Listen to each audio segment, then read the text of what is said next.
आप सभी को मेरी नमस्ते और जय हिंद। मेरा नाम अभास सैनी है और पर्पल मैथ में अभास सैनी में आप सभी का स्वागत है। देखिए, जितने भी छात्र हैं जो मुझसे जुड़े हुए हैं, चाहे वो यूट्यूब के थ्रू जुड़े हुए हैं, चाहे वो सुपर 100 के थ्रू जुड़े हुए हैं या स्पार्टन्स के थ्रू जुड़े हुए हैं, उन सबकी जो एक ही ड्रीम है, उन सबका एकमात्र लक्ष्य है कि जॉब लग जाए।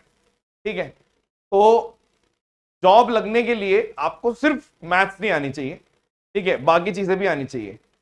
तो अब जैसे करंट अफेयर के लिए मैं मदद कर देता हूँ, स्टैटिक जीके के लिए भी मैं पीडीएफ दे देता हूँ, काफी सारी चीजों में हम मदद कर पाते हैं। आज तक मैंने इंग्लिश में कभी मदद नहीं करी आपकी, आपको भी पता है। उसकी वजह भी पता है कि इंग्लिश एक ऐसा टॉपिक नहीं है, मतलब एक्सपर्ट चाहिए होता है इंग्लिश के लिए। ठीक है, तो मैं बहुत सारे टीचर से मिला और पिछले कुछ टाइम में, क्योंकि बहुत सारे स्टूडेंट्स की एक ही डिमांड थी कि कैसे भी करके इंग्लिश में भी हमें कुछ ऐसा मिल जाए, एक कॉम्प्रिहेंसिव तरीके से शॉर्ट में कुछ चीजें मिल जाए, ताकि कम टाइम में उन्हें आउटपुट ज्यादा मिले। क्योंकि जब आप ऑनलाइन पढ़ते हो तो आपको भी पता है कि हाँ, बड़ी बड़ी चीजें देखना बड़ा मुश्किल है, सबके लिए है वो। तो मेरी काफी टीचर से बात हुई पिछले 6 महीने में इंग्लिश को लेकर। तो मैंने आपके लिए अब एक वीडियो डिजाइन करवाई है। ठीक है, बड़ी वीडियो रहने वाली है, इतनी छोटी वीडियो नहीं है। इस वीडियो में जो सर है, ठीक है, उनको मैं पहले से जानता था। ठीक है, तो एक्सपर्ट है वो, आप अभी देखेंगे आगे कौन है। उन्होंने इंग्लिश मीडियम में पढ़ाया है। इंग्लिश मीडियम का मतलब क्या होता है कि इंग्लिश पढ़ा रहे हैं तो वो इंग्लिश में बोल के पढ़ा रहे हैं, ठीक है, लेकिन बहुत ही सरल इंग्लिश है। ऐसी इंग्लिश नहीं है कि वो हाई फाई इंग्लिश बोल रहे हैं और आपको समझ में नहीं आ रहा। बहुत ही सरल इंग्लिश है। कोई भी ऐसा बच्चा नहीं होगा जो बच्चा ये वीडियो देखेगा उसको समझ में नहीं आएगा। 100% बच्चे समझ जाएंगे। बहुत ही आराम से इंग्लिश बोल के उन्होंने समझाया है। पूरी ग्रामर को 30 पॉइंट्स में उन्होंने खत्म कर दिया। तो वो जो जैसे वीडियोस हैं कि भाई 12-12 घंटे की वीडियो है या 12 घंटे में पूरी ग्रामर आप रिवाइज कर रहे हो, या ऐसे मान लो कि 100 रूल है, कोई 120 रूल है, उस टाइप से नहीं है। केवल 30 पॉइंट्स में हर कोई अपने अपने तरीके से पढ़ाता है। तो जो आपके सामने अब आने वाले हैं उन्होंने सिर्फ 30 पॉइंट्स में पूरी ग्रामर आपको पढ़ाई है। तो आप ये देख लेना मेरे कहने से। अगर आप मेरी बात मानते हैं तो प्लीज आप तुरंत देखना जैसे मैं बोल रहा हूं। डिले मत करना कि चलो बोला है तो हाँ हम देख लेंगे, ऐसा नहीं होना चाहिए। आज की आज देख लो, अभी देख लो, मेरे कहने से देख लो, आपका 100% फायदा होगा। ये आपको लग रहा होगा सिर्फ 3 घंटे की वीडियो है, इस 3 घंटे के लिए बहुत सारी मेहनत है। ठीक है, सिर्फ जिन्होंने बनाई है उनकी तो बहुत ज्यादा मेहनत है ही, हमारी भी मेहनत है। पूरी प्लानिंग प्लॉटिंग करनी पड़ी, बातचीत करनी पड़ी। मैंने इस चीज के लिए काफी लोगों से डिमांड करी थी क्या कुछ ऐसा बन सकता है, क्योंकि मैं एक ही वीडियो डालने वाला हूं। तो मैं एक ग्रामर निचोड़ अपने चैनल पे जब डाल रहा हूं तो उसमें ये चाहता हूं मैं कि जितने ही बच्चे उन सबका फायदा हो, बेनिफिट हो लॉन्ग टर्म में। कि भाई जैसे ही एग्जाम से पहले आपने फटाफट से ग्रामर रिवाइज कर ली पूरी, आप वो देख के गए और आपको ग्रामर की टेंशन नहीं हुई, ऐसा कुछ है। तो आप कंप्लीट देखना, और जब आप ये देखेंगे उसके बाद आपको समझ में आएगा कि किस हिसाब से इंग्लिश कंप्लीट की जा सकती है। उसके अलावा अगर आपको और ज्यादा उनकी मदद चाहिए होगी तो वो उनके थ्रू आप जा सकते हो। मैंने उनको बोल दिया कि उनसे कैसे कांटेक्ट किया जा सकता है, वो भी वो बताएंगे उसमें कि भाई ये तरीका है, इस तरीके से आप उनका कोर्स ले सकते हो या क्या है, जो भी है। ठीक है, तो क्या पता आप जब ये वीडियो देखो आपको लगे यार बेस्ट है, मतलब हमें पहले क्यों नहीं मिले टीचर। तो मेरे कहने से आपको ये पूरी वीडियो देखनी है और आपकी बहुत ज्यादा हेल्प होगी। और मुझे बताना कि सही स्टेप लिया या गलत स्टेप लिया। एक वीडियो मैंने सोचा हुआ था, बहुत टाइम से सोचा हुआ था, आज मैं डाल रहा हूं आपके लिए। और all the best, thank you. Comment section में जरूर बताना कि आपको कैसी लगी, पूरी वीडियो देखना, 100% आपको बेनिफिट होगा, मेरी गारंटी है। Welcome to this special session where we are going to do the complete grammar for competitive exams in the next couple of hours. Hi, I am Ratnabha and I will be your mentor today. You see, my friends, over the last 17 years of my teaching experience, I have trained thousands of students in English usage, verbal ability, personality development, communication, and helped them get their dream job, dream college. And in this experience of mine, I have come across a specific problem in almost all students who are preparing for one or the other competitive exam in the English language section. And what that problem is? That problem is of questions based out of grammar in competitive exams. many a times students come and ask, Sir, we know all the rules of grammar, but how do we apply them? How do we remember them? Right? Because whenever you go and study grammar, you see so many rules, hundreds, 200s of rules. So how do we organize all those rules and more importantly apply them to questions so that we get full marks in our competitive exams? That is a challenge to all kinds of students.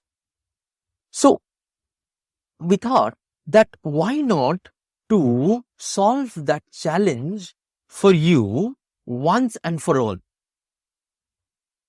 Why not create a lecture which would give you all the relevant concepts of grammar in the most ordered way possible so that you can learn grammar in the least time and still are able to do all the questions of your exams. Right? Okay. So this is the agenda of today's session. Now, you may ask me that, sir, you are saying that you will do the whole grammar. So, is it the whole grammar for everyone? Well, you see, if you are a person who is targeting competitive exams such as SSC, banking or railways or MBA entrance exam, any exam which has grammar based question, for you it would be complete grammar. But for students who want to have their career in writing or want to be English teacher, school English teacher, for them you will have to go beyond this class. But I think that everyone who is watching this is a person who wants to crack the next competitive exam, and for you this is more than enough, right? Now then a question might come in your mind that, okay sir, but then how are we going to do all of this stuff in so less time? That is because we are going to do it differently. You see, whenever we are taught grammar in our school or even by teachers outside our schools also, they focus more on the rules, which are important. But then when there are so many rules to remember, what happens is that we do not understand which rule to call at what point and which is the main necessity in competitive exam, because there we do not know what rule would be applicable to this question, right? Now for that we need to understand our purpose. Now our purpose is to clear the competitive exam, whichever exam that you are targeting. Now for that you should know what they are checking. They are checking English usage skills of yours, and the grammar questions are also a part of that broader English usage skills, right? So in grammar, what kind of questions then come is the next question of ours. They ask primarily two kinds of questions: error spotting and error correction questions. Now, if we look at error spotting and error correction, what is common? Errors, right? So in competitive exam, whichever competitive exam you're sitting for, what is common is that they would ask you questions based out of error.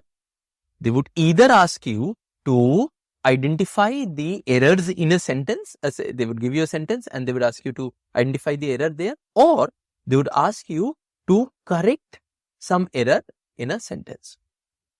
So then I told you, we will do it differently, and that is how we will take less time and still be able to do everything that is useful for us. On one hand, when everyone would be focusing on all the hundreds and hundreds of rules of grammar, we will focus on what? We will focus on errors that can happen in the language. Now, how is it different? You see, from the whole language, our focus is now only on the errors, because our questions can come only on some errors, right? So when we limit our knowledge gathering activity on in those errors that can happen in the language, in English language, then we are automatically organizing our learning in a different way than others. This is the way we will learn in this class, which will take less time and which will help you to understand the complete grammar. And we talk about errors, right? So errors can come from where? In a sentence. Sentence means a group of words that makes sense. So in a sentence, errors will come from the words only, or from individual words, or from association of one word and other words, right? So if we focus our learning process towards where from in English language errors can come and how to correct them, then our job would be done, right? That is what we are going to do today. Now, errors comes in word. Now, words in English can come from where? What are the different kinds of words that can be in English? There are 8 kinds of words that can come in English. And these are called our parts of speech. So, our errors will be in our parts of speech or relationship between parts of speech, right? Okay, parts of speech are what? Noun, pronoun, verb, adjective, adverb, then conjunction, preposition, interjection. These are the 8 parts of speech. Now, our errors in the sentence of an English language will be manifested in through these only, na? Right? So this is where our grammar starts. Now, to understand the whole grammar with those 10 rules and 30 points, we will have to also know that from where do in our paper of SSC the errors come from. Most of the error comes from where? Because so that when we study, you would also know that, okay, this much is done. If we are done with this, we will be done with 50%, 60%, 70%. So for that, I have created a table for you, right? So that you can see what kind of questions come in SSC exams. You see, these are the error types. Noun errors, 15%. Pronoun errors, 7.5%. Subject verb agreement, 17.5, the largest one. Okay, tense, 12.5. Then verb 5%, adjective, adverb, preposition both 7.5%, conjunction, interjection 5%, miscellaneous 5%, and wrong word 5%. Now this wrong word can be from anywhere. Normally they are from noun, pronoun, subject, verb, and verb, but it can be from anywhere. And no error cases 12.5%. So this is how your paper looks like. I have taken around 300 questions that have appeared in SSC exams in the past couple of years, and I have seen what on an average what kind of questions have come in the papers and what is their distribution, right? Now, in a way, this is about knowing your exam, because when you know your exam, you are able to prepare for it in a much better way. So let's start with the first rule. The first rule, I told you that there would be 10 rules and 30 points in our grammar class. Now, these 10 rules would be much different than the rules that you had been doing in your grammar book, because these rules would be based out of errors. But the first rule is based out of your attitude, right? The first rule, would you want to know what it is? Yeah. The first rule is a request to you to lose the baggage and orient yourself. Meaning, you see, what baggage am I talking about? One of the biggest baggage that students carry is that English is difficult. You'll have to first lose that baggage to learn English, to learn grammar. You'll have to know and believe that English is not difficult. It is a different language, but it is not a difficult language. You have studied Indian languages. Your mother tongue is one or the other Indian languages. Now, those languages are much more complex than English. English used to be a common man's language, right? So, it is much simpler than these languages.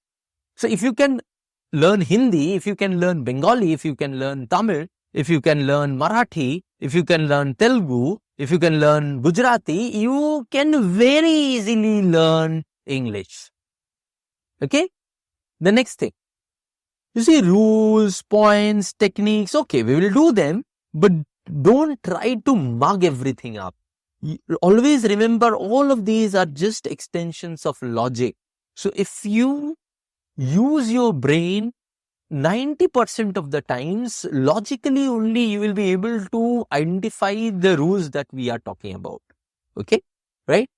And third, remember this. Logic, if is the Prime Minister, the most important person in the room, then context is the Finance Minister. Meaning, what is the sentence about? What exactly does the sentence want to say? The story, the context. And then comes the rules. They are important. Just like the tax officers who see whether everyone is submitting their taxes in the right manner or not, if someone is evading it or not. These are the technical stuffs. But who decides the main idea behind all this technical stuff? The Prime Minister and the Finance Minister, right? Okay. And that is also what is true for grammar. Logic is your mainstay. Then comes the context of the sentence. And within that context and taking help of logic, you apply the rules that you have learned. Okay, right? So this was your rule number 1. Remember this. This is one of the most important rules, because this is a rule which targets your attitude, your orientation towards learning and solving grammar. Now we will move on to rule number 2. And the rule number 2 is regarding nouns. Nouns should be used correctly in a sentence. Now, when I say noun should be used correctly, what do I mean? I mean correct possessive case, correct number of the noun, correct count and word, and appropriate determiner and article should be used. All of this stuff. Don't worry, I'll explain each one of them one by one, right? But just to tell you, I told you earlier that there are 2 ways in which errors manifest in English language, or in any language for that matter, in a sentence. Words and association of words. Now, amongst these errors that can happen, which are the errors that can come from word and which are the errors that can come from association? I have listed them down. Wrong case, number, count or word are word errors. Articles and determiners inappropriate are association errors, right? How are they association error? How are they word errors? We will do once we have understood the whole perspective of noun. We have discussed all the points based out of noun. Okay. So, before discussing points of noun, we should know what is a noun. Noun is a name of a person, place or thing. It can also be a name of an idea too. Anything. Any name is noun. Okay. Now comes the relevant stuff. The points that would help us identify errors and correct errors. So the first place where people do mistake in noun is possessive case. Now what is possessive? Possessive means when you show possession of something to someone. Like for example, Ratnabha's lecture. Right. Now this lecture is Ratnabha's lecture. Now when I say Ratnabha's lecture, what do I use? I use apostrophe S with my name, right? And then I say my lecture, Ratnabha's lecture. So this is called possession. Okay, possessive case. Now there are some things that you should remember, points that you should remember while using possessive case. One is that it is used for living beings or personified objects. It is not used for non-living beings. Like Tara Singh's courage. In Gadar, Tara Singh is such a bold and courageous man. He is owning that courage. He possesses that courage. So therefore, Tara Singh's courage. Or in KGF, Rocky's swag. Right? But then nature's law, fortune's favorite. But here you would see that, sir, these are not living being. Fortune is not living being. Nature is not living being. Why are you using apostrophe S with this? Because I said personified objects. You see, here comes context. What am I talking about? I am talking about law. What am I talking about? I'm talking about favorite. Law and favorite happens to be things which living beings will have. Living beings can have favorite. No? Non-living things cannot have favorite. So, because the quality or the issue that we are talking about is something which is human-like or living being-like, therefore, the possessive case has been used here. Okay. So, we are personifying the object. We are personifying nature. We are treating nature as a person here. We are treating fortune as a person here. Right. Stereotyped phrase. For example, goodness sake, out of harm's way. Phrases that are in use. In those cases, if there is apostrophe in the original phrase, we will use apostrophe. Ajay, there is one thing that I will want to tell you. You see, goodness, there is apostrophe, but there is no S after apostrophe. Why is it so? Because it ends with S. So anything like, for example, Jesus apostrophe, another S is not needed after it. Okay, right? So this is it. And positive case, where can you use positive case? When you are talking about joint ownership, then your positive case should be used with the latter person. For example, Jay and Viru's friendship. You remember Sholay, Jay and Viru? So their friendship was so popular. So Jay and Viru's friendship. We will not say Jay's and Viru's friendship. No, we will say Jay and Viru's friendship. The position would happen with the next second one, the letter of the nouns. For noun of space or time denoting some amount of something. Okay, a day's work, in a year's time. These are, in these cases also, we can use possessive case. Okay. So these were the areas where we could have used possession. Anything outside it, if you use possession, then you will create error in a sentence. So if in the sentence that you have got in your exam, if possessive case has been used beyond this 4 points, then you would mark error there. Okay, clear? Now, second, number points. Number means singular, plural, right? Now, here, if you do not know which nouns are only singular, which nouns are treated to be only plural, which nouns can be treated as both singular and plural, right? Then you will not be able to mark the answers. So here I will give you some examples so that you understand that which kind of nouns are treated only as singular, which kind of nouns are treated only as plural. You see, the first set of nouns are treated only as singular.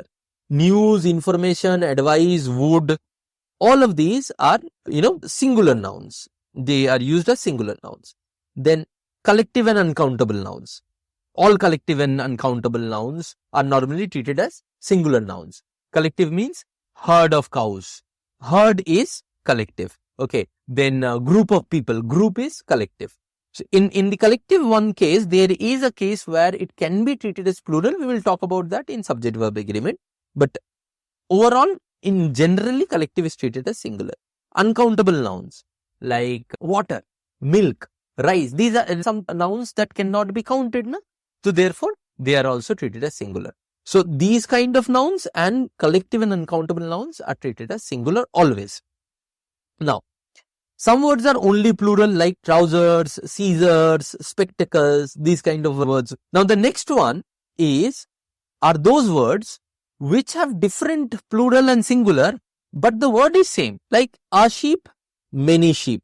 We do not say sheeps, right? We say sheep. Fish, another example. A fish, many fish. The general words means where the singular and plural are two different words. Apple, apples. Man, men. And then there are compound words. Compound words are like mother-in-law. So what would be the plural of that? Mothers-in-law, not mother-in-laws, right? Son-in-law, sons-in-law, not son-in-laws. Okay. So these are the points that you should keep in mind for number. You see, and all of these are logical in a way or the other. You already know them. Right? Now, how to apply them, I will tell you. But then these are the things that needs to be kept in your mind. Now, count points. What is count? Count means countable noun or uncountable noun. Anything that can be counted is countable noun. Anything that cannot be counted is uncountable noun.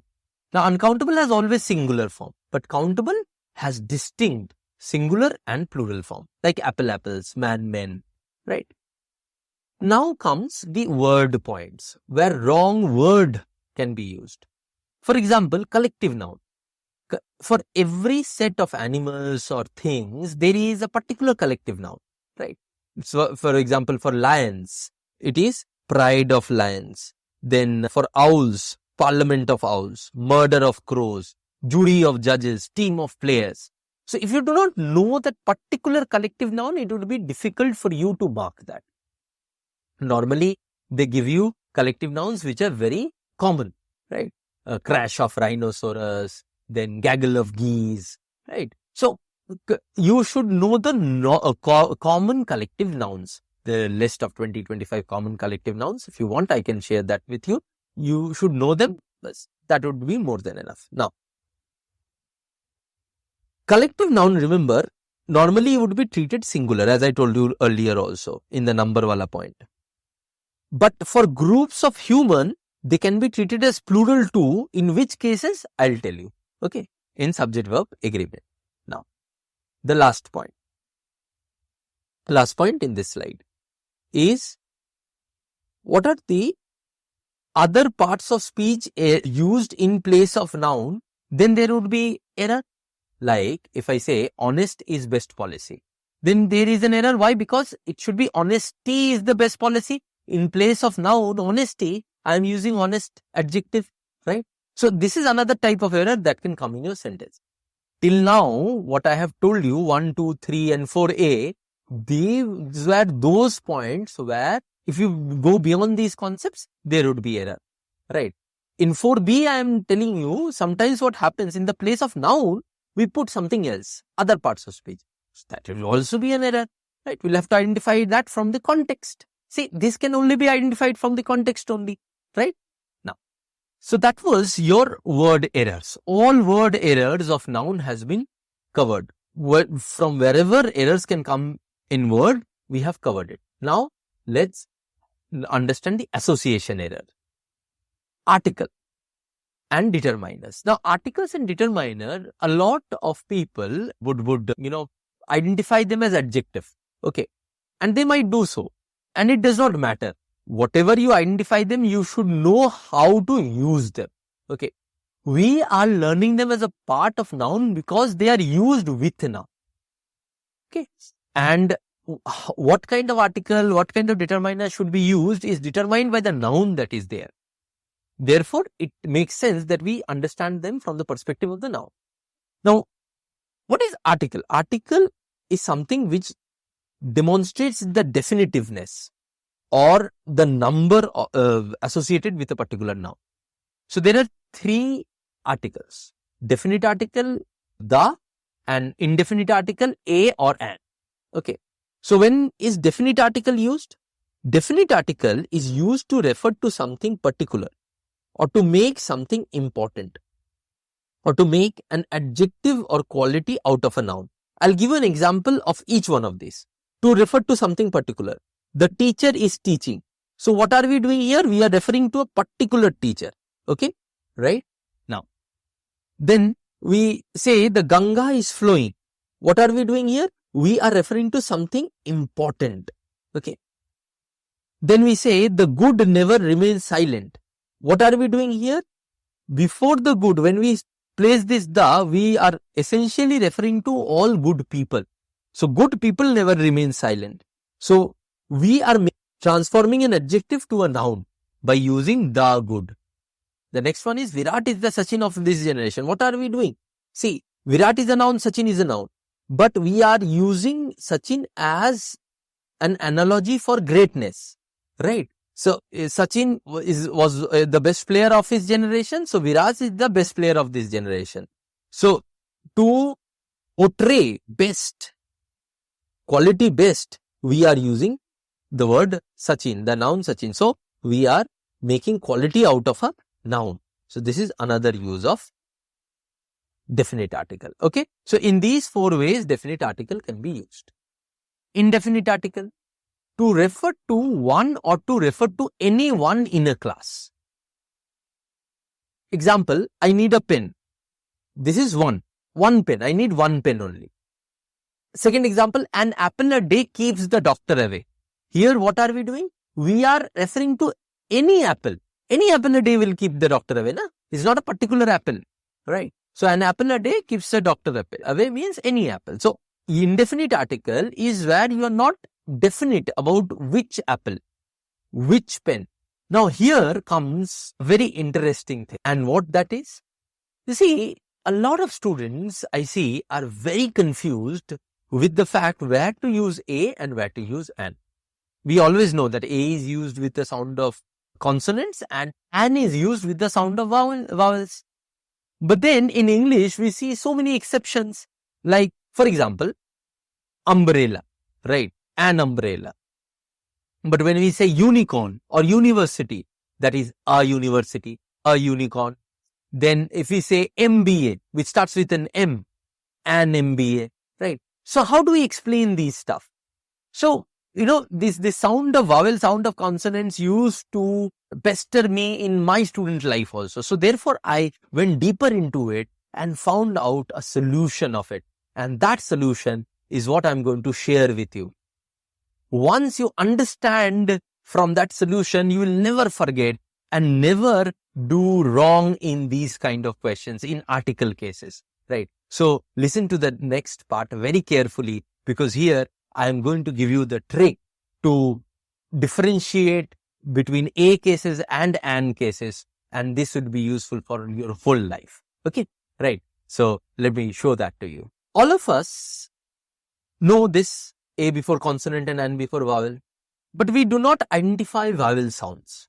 You know that our languages based out of the Indian context are very scientific languages, right?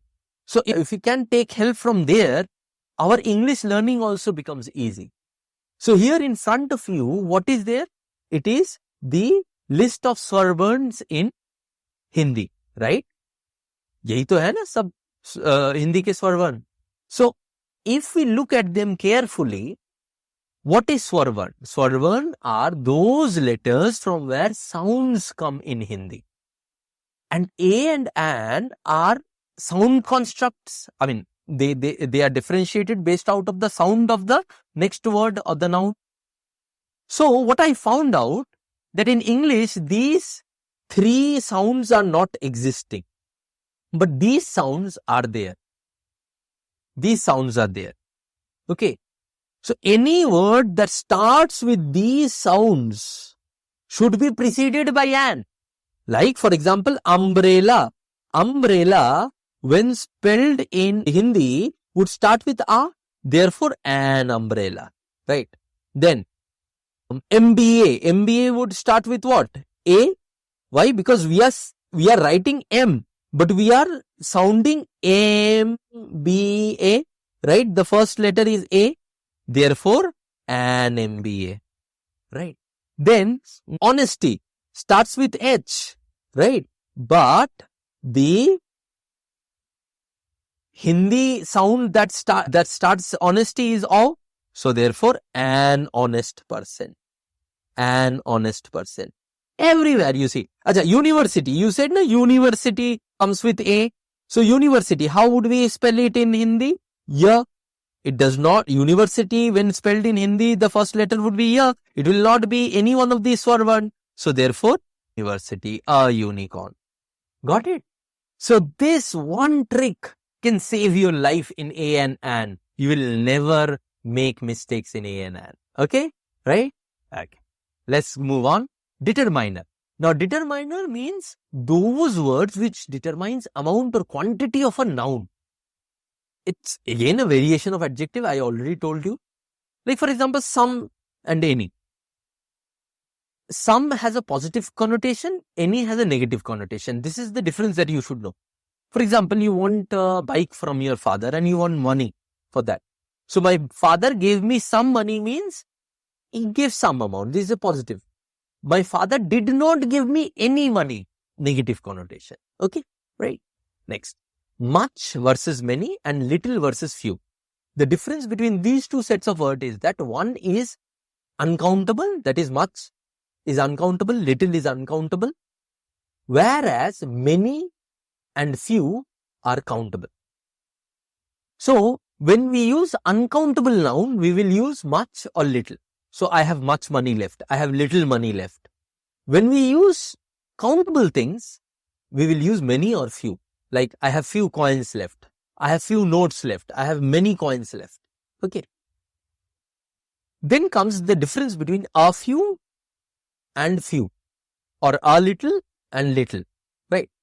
The meaning of when a comes before these determiners, the meaning changes. The meaning becomes some. Whereas for few and little, it is almost nothing. The meaning is almost nothing. I'll give you an example. Please pay my bill. I have little money in my wallet. So when I say I have little money in my wallet, that means I have almost nothing in my wallet. But the next sentence, see, let me contribute. I have a little money in my wallet. This means I have some money in my wallet. Okay, so let me contribute. So this is the difference between a little and little, a few and few. Obviously, few and little difference, you already know that countable and uncountable. But here, a little and a few would be used for some amount, and little and few would be used for almost nothing. Then several versus enough. Several can be used as the replacement of some or a few, whereas enough means sufficient. Right. Now, more and less or fewer. Now, this is very important. See, comparative degree of much and many. I will talk about comparative degree in adjectives also. Right. There are 3 degrees of adjective, na? Positive, comparative and superlative.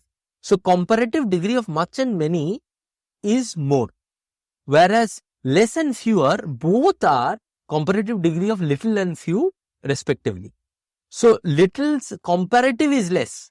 Less is not positive. You know, don't say less, lesser, least. No. Little, less, least.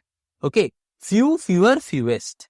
Okay. Now you understand what is correct positive case, what is correct number, correct count and word, appropriate determiner and article. This is what we were talking about. Okay. Now, pronoun. So what is the rule with pronoun? Correct case should be used. Number and form of the pronoun should be correct. And the pronoun should agree with the antecedent noun or pronoun. That means one pronoun refers to a noun or a pronoun that has been used earlier. So the form of these two pronouns should match, or the noun and pronoun should match. Okay. So in these, word errors are wrong case, number or form, and association error is not matching with antecedent. Now before we move on, we should know what is pronoun. Pronoun is something which is used in the place of noun, as a replacement of noun. Okay. Now, pronouns case points. You see, the points that we should remember about its case. Now for that, we will have to look at this table, case of pronouns. See here. See, this is the whole case of pronouns. You already know this, I am sure. But I'll just explain some things in this so that you have an idea where to use what. See, the personal pronouns are classified into 3 persons. First person, second person, third person. Now, first person means there is only one speaker, and that speaker is the doer of the sentence. For example, I am going to class today. So, who is the subject? Or who is the doer of this sentence? I. Who is the speaker? The same person. So, therefore, first person. The sentence is being spoken in the first person. The doer is only speaking out. Right. So, therefore, the subjective form. Now, what is subjective form? Now, before we move further, let me tell you some very basics about sentence. Now, what is a sentence? Sentence, as I told you, is a group of words that make sense. Now, what is the purpose of the sentence? Purpose of the sentence is to tell you a story. Whatever the sentence is, it is telling you something. No? That's the story of that sentence. Now, that story is being told by some elements in the sentence. So, the first element, the hero of the sentence, is the subject, right? The doer of the job in that particular sentence. Now, the story's main issue is the verb. The work that is being done in that particular sentence, right? And any other candidate on whom the work is being done, or as the supporting characters of that story are the objects, okay, in that story. So this is what sentence is. This is what we need to know about sentence. Now there are some sentences where we show possession, okay, where the subject's possession of one item is being shown. There we use possessive case, as we already talked about, possessive case. Like my car is going for a wash, meaning that my car, here my is the possessive pronoun and car is the subject. The overall my car in totality is the subject, is going. So here going is the verb or is going is the verb. Okay. So I can also say my car is running fast. In that case, my car subject is running is the verb out there and fast is the adverb which is qualifying the type of verb. Okay. In this case, there is no object per se because the verb is not being getting transferred to anyone, right? In verb, we will do this. Transferable verbs are called transitive verbs. Non-transferable verbs are called intransitive verbs. We will do all of these things. But the point that you need to understand at this point, at this juncture, because you see what we will do all relevant stuffs in the position that they are required. We will not do anything that is not required. So we are not going in the traditional format. Now we are going in a smart way. So about sentence, you only need to know this at this point, right? That subject is the doer of the verb and there is verb and the object is someone on whom the verb gets transferred. Bhallal Dev punished Devsena. Okay. Let's say we say Bhallal Dev punished Devsena. So Bhallal Dev is a noun, Devsena is noun, but in this sentence, who is the subject, who is the object? Bhallal Dev is the subject and Devsena is the object because the verb punish is being given by Bhallal Dev and is being given to Devsena. Therefore, this is the subject and this is the object, right? Now, if I have to transform this to a pronoun based sentence, then Bhallal Dev becomes he and punished remains punished and Devsena becomes her. Devsena becomes her, right? So, this is the subject and therefore subjective case is used. This is the object and therefore objective case is used, right? So, this is subject and object. Now, we will move back to the table. So, in first person, singular subject is I and what is plural of I? We. So, plural subject is we and as an object, how would we use it? Me or us, right? Okay, me or us for plural. Then, when I want to show possession as an adjective, my car, my house, we will use because this is called adjective possession usage, meaning that we are qualifying the car with this. Obviously, my car in totality is a noun and a subject, but this my is an acting as an adjective of the car. It is qualifying the car. Whose car it is? My car it is. Okay. So it is an adjective usage. It is not technically an adjective. It is a usage of adjective. Just logically you understand it that anything if qualifies a noun is an adjective. So here it has been used in that mode. So my and our house. Similarly, the same thing can be used in pronoun also, that this car is mine. In passive voice, we use this structure. This car is mine. So in that form, it would be mine or ours. What are the other forms that can happen with these pronouns? What can be the other forms? Emphatic or reflexive. Now, what is emphatic or reflexive? In both the cases, the words used would be the same, myself and ourselves, but the reason why you would use emphatic and reflexive would differ. For example, I look at myself in the mirror. I looked at myself. What is happening here? The doer is the subject I and who is the object? The verb is looked. And what is he looking at? Or what am I looking at? I am looking at myself. This is the object.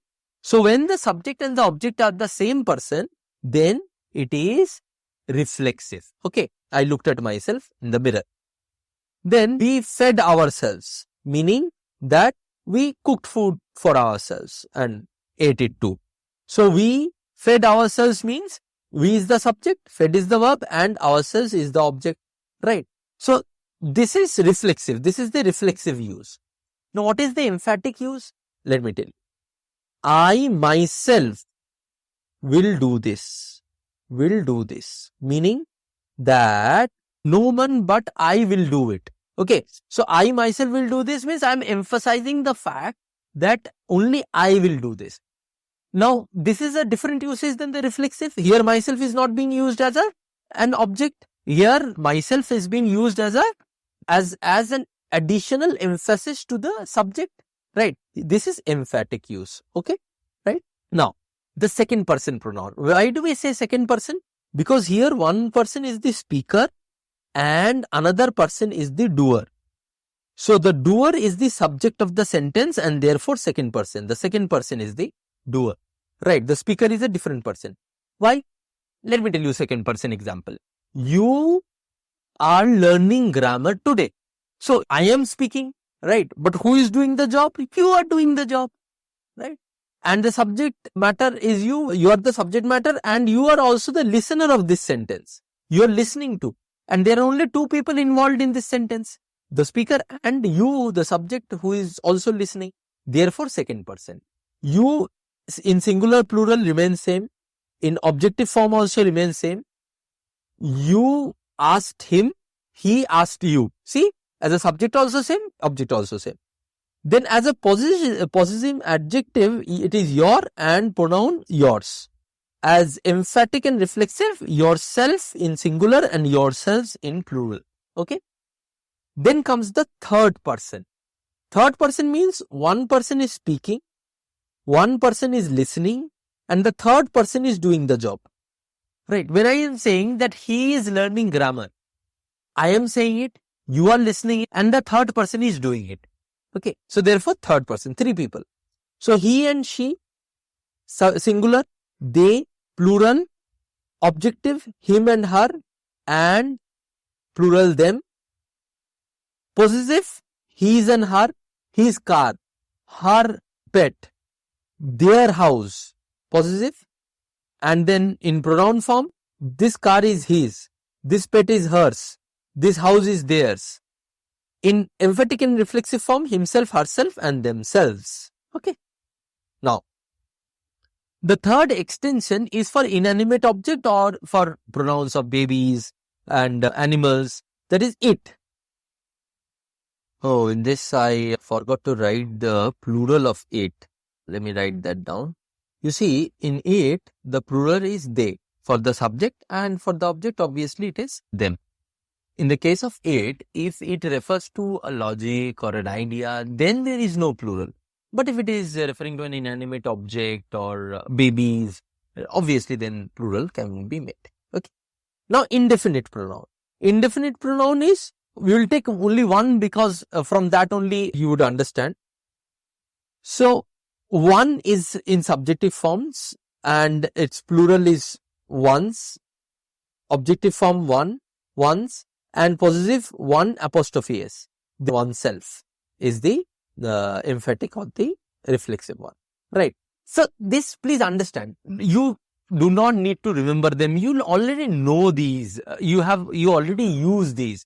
I am just showing this so that you have an idea about it. You know, you just remember all the stuff and make 2 and 2, 4. Okay. Now comes the relative pronoun. Who, whom and whose. Right. So who is for subject, whom for object and whose for possession. Showing possession.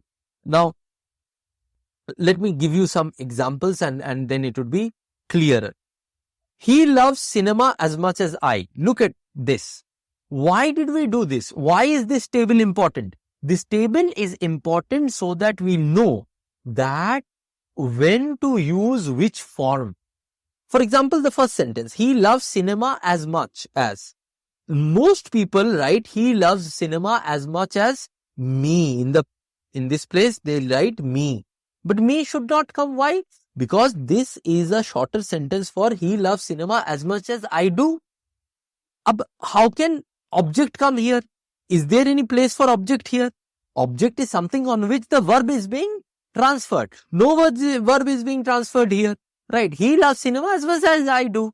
or if there is any comparison, he loves cinema more than me, right? There also you can use I, more than I. The traditional usage was he loves cinema more than I, but nowadays he loves cinema more than me is also accepted, right? But in this case, there is no doubt that it is a sentence where he loves cinema as much as I do.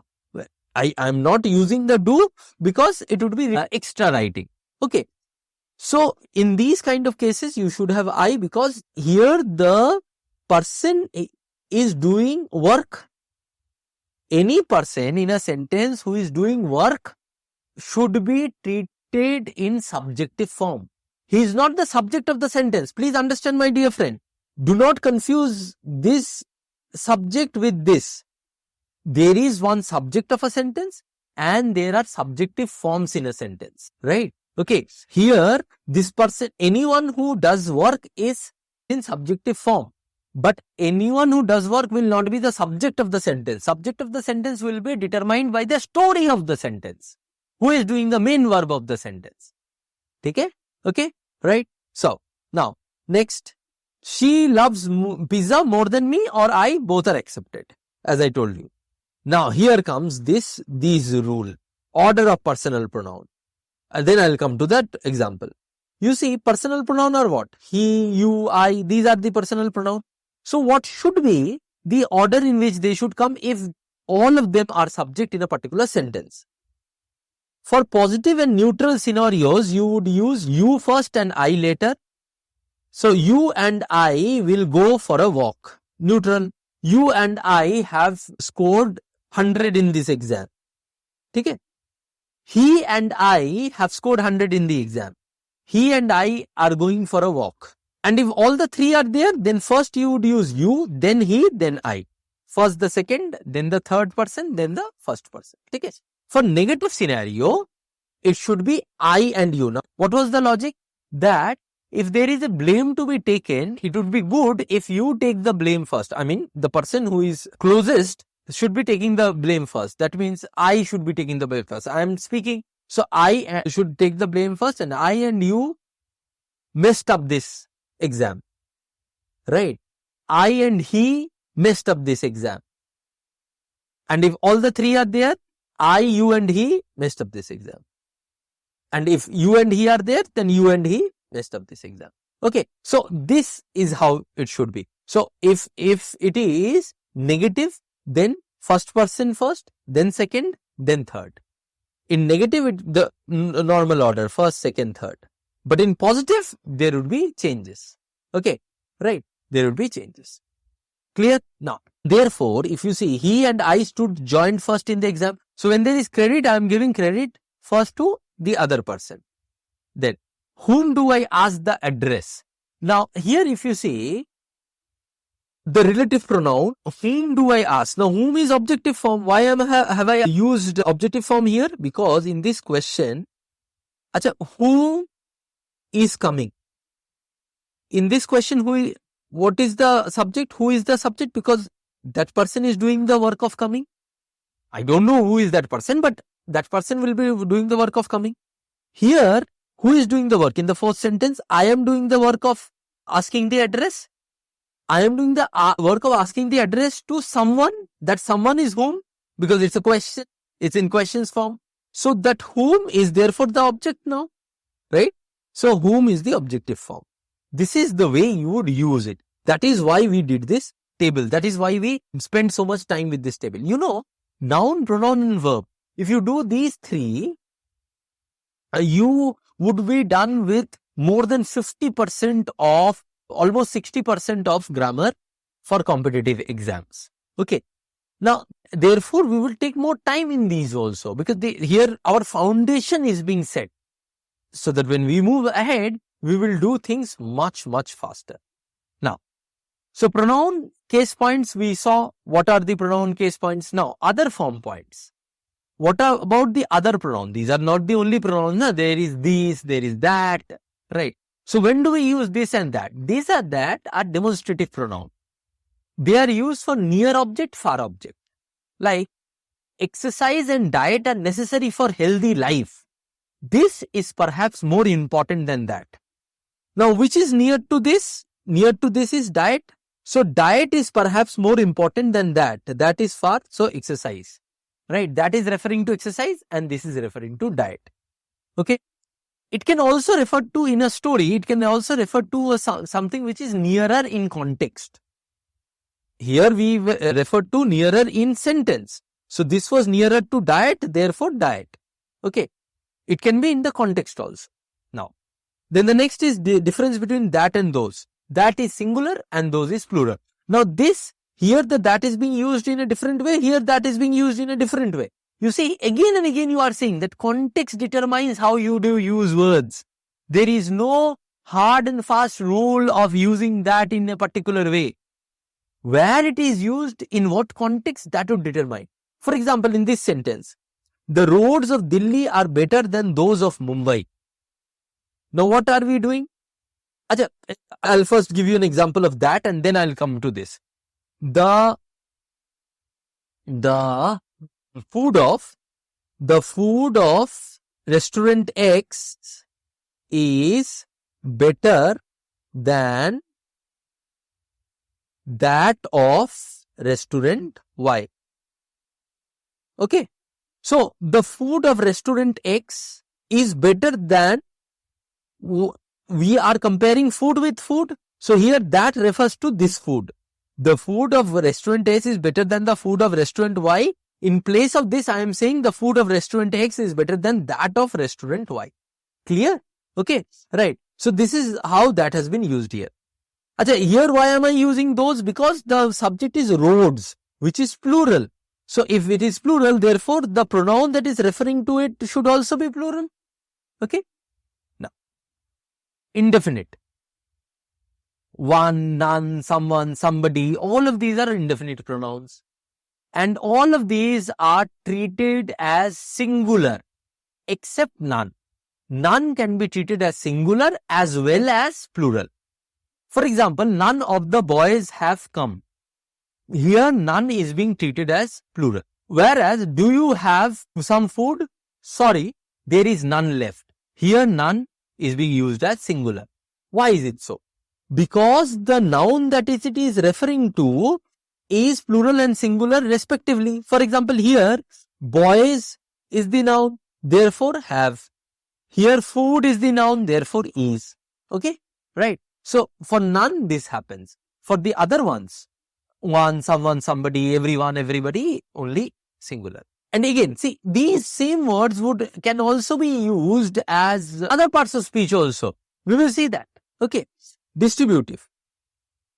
Distributive are those pronouns which distributes to a whole class of things. For example, each.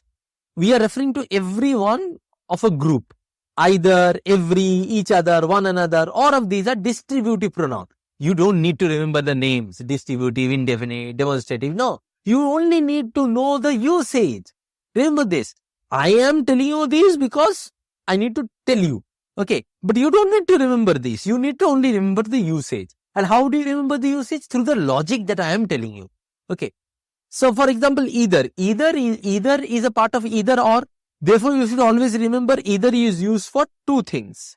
Either is used for two things. Either A or B. So, when there are two issues, therefore, either is used. Either of the two brothers. Okay, there is a group of 5%. I want to refer to every one of them.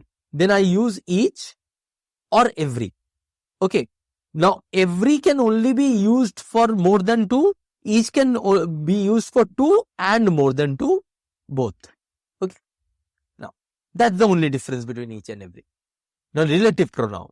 That, which, who. Now, here, there is a difference which you should understand. That is defining in nature, whereas which is giving additional info. Let me give you some example. Let me give an example of one of the stories of Arabian Nights.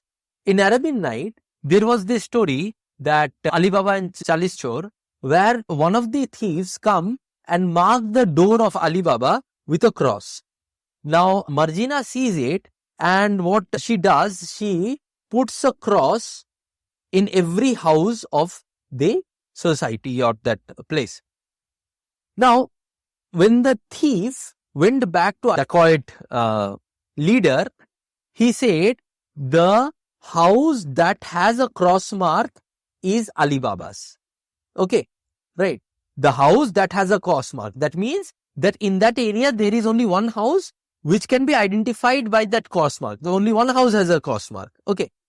But the thief did not know that Margina has done this.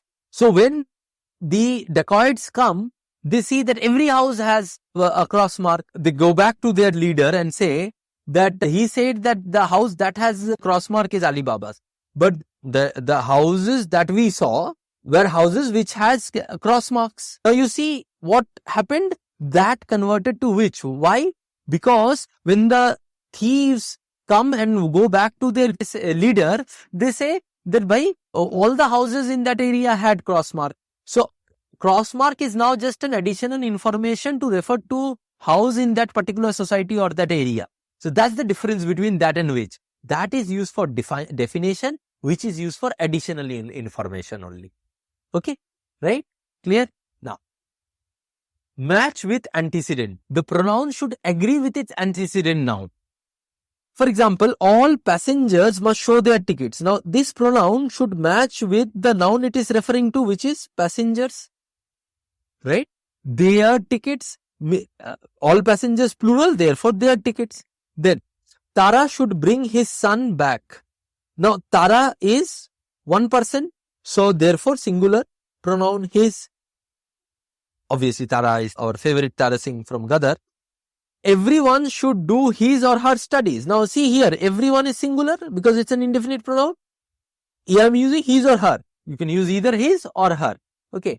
One should never disrespect one's parent. Now, this is important. You see, one is one kind of pronoun which is not followed by his or her. One is always followed by one's. Okay. Everyone is followed by his or her, but one will always be followed by one's. Okay. So that completes our pronoun. So noun done, pronoun done. Now, what we will do is that we will apply the concepts that we have learned from noun and pronoun into some questions and try out 3-4 questions. Okay. First question on your screen. The news anchor gave us much information about the issue. Now, if you look at here, the news anchor, one noun, gave us much information, another noun. Now, information is a wrong noun. Why? Because information is the right noun. We saw now there are some nouns which are always treated as singular, and information is one of them, right? Okay. So, the error is in the part B. Now, the next error spotting. The movies of India are better than US. Now, what is wrong in here and which part has an error?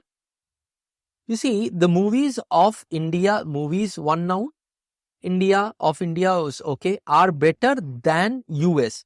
Now, you see, even if you do not know the rule, if you use some amount of logic, you would understand that here movies are being compared to US, right? The movie India is being not compared to US. Movies are being compared to US. So, movies of India are better than US. Are better than what of US? Are better than movies of US, na? So, for that you need a pronoun. For that you need a corresponding pronoun, and that would be that. Those.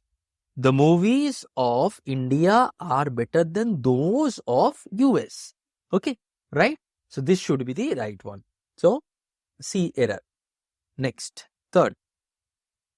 The flexible of savings, savings noun, flexible should have been nouns, but here it's an adjective out here. So, noun position, you remember?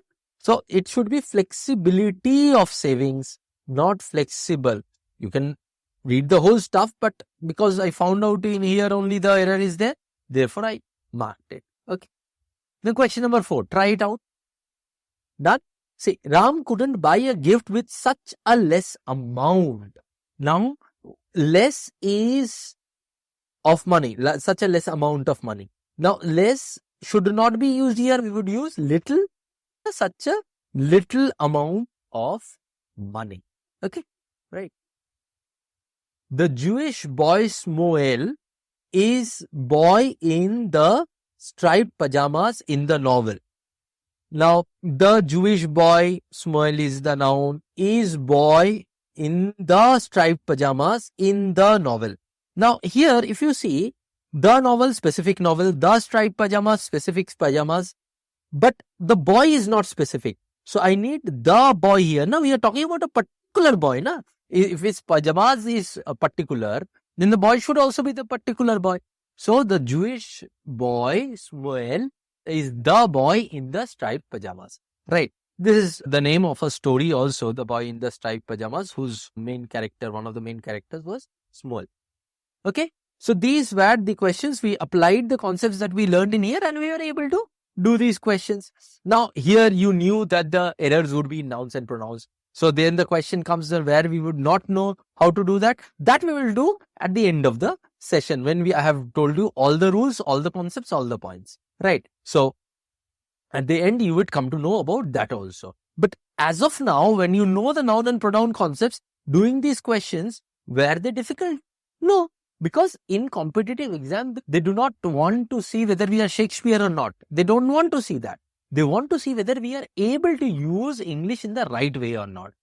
And the questions that they give, you can very easily do them if you know the right stuff, if you know the right application. Okay.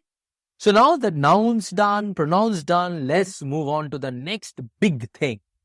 Rule number 4. And that is verb. Verb should be used correctly. Now, what does correct usage of verb mean?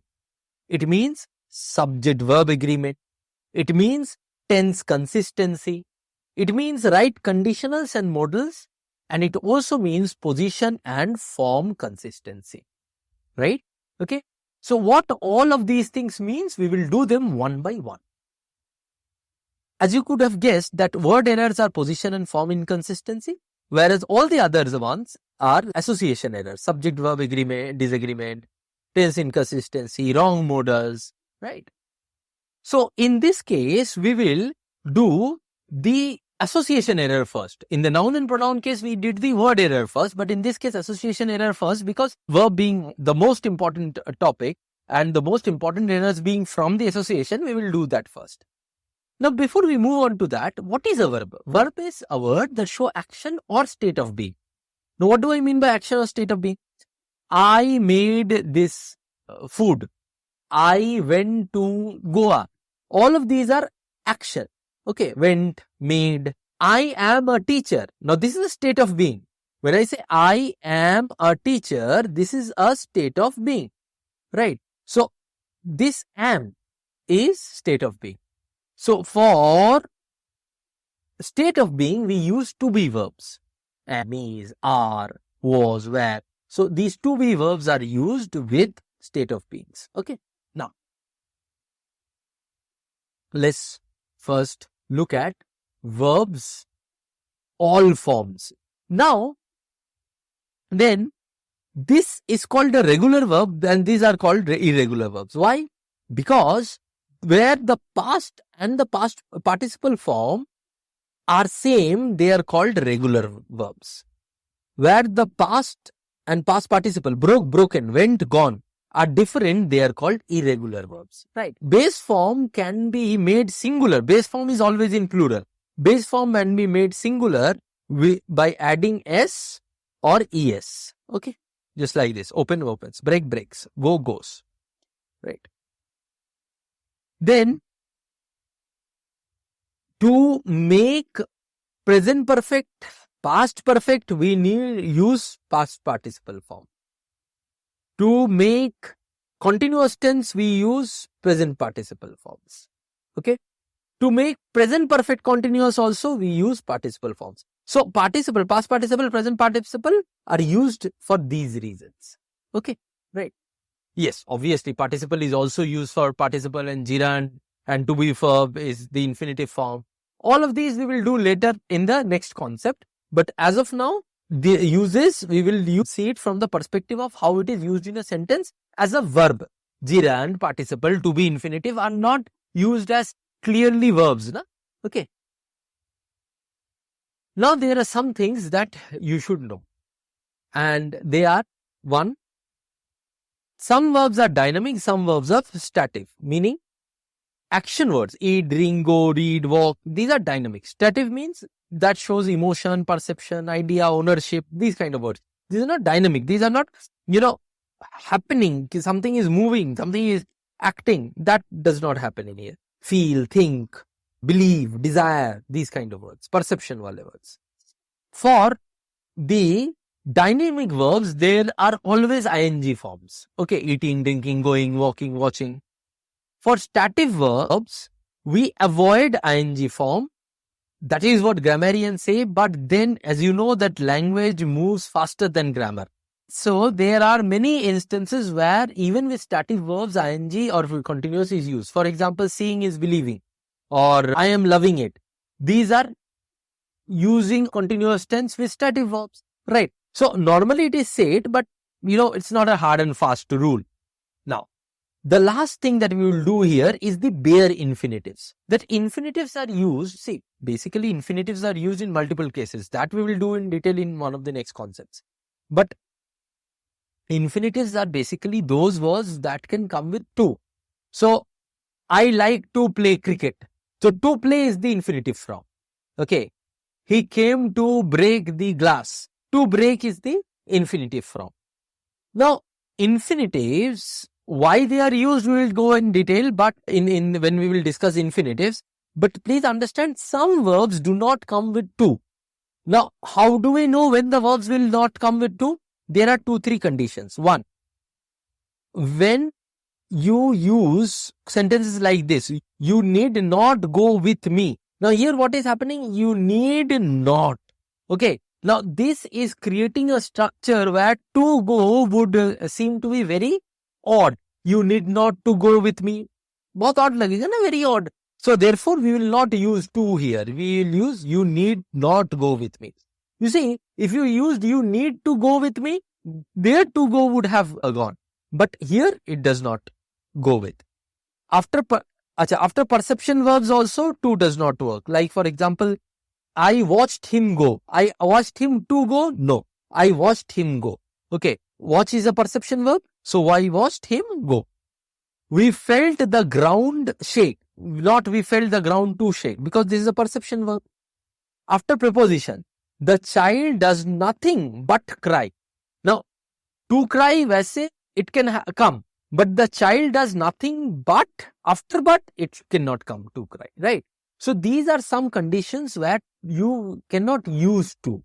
Okay. And as you can see, it is all based out of logic and not mindless rules. Even the rules are also all based out of logic.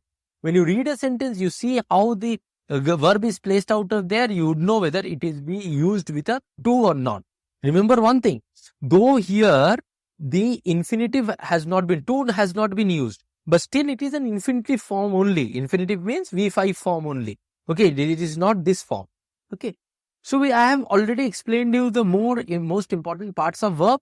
Now let's directly move on to the points of each one of the verb components. First, subject verb agreement points.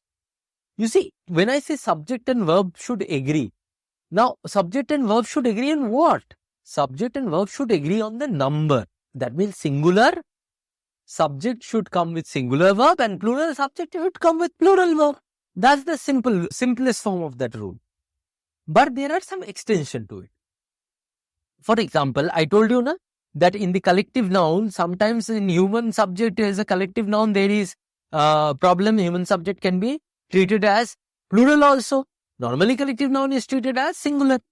Now, when are human subjects in a collective noun treated as plural? When the collective noun is disagreeing, there is a case of disagreement. For example, the team of players is coming out. That is okay. Team of players is coming out. All of them are coming out together. So, is coming out. Team, collective noun.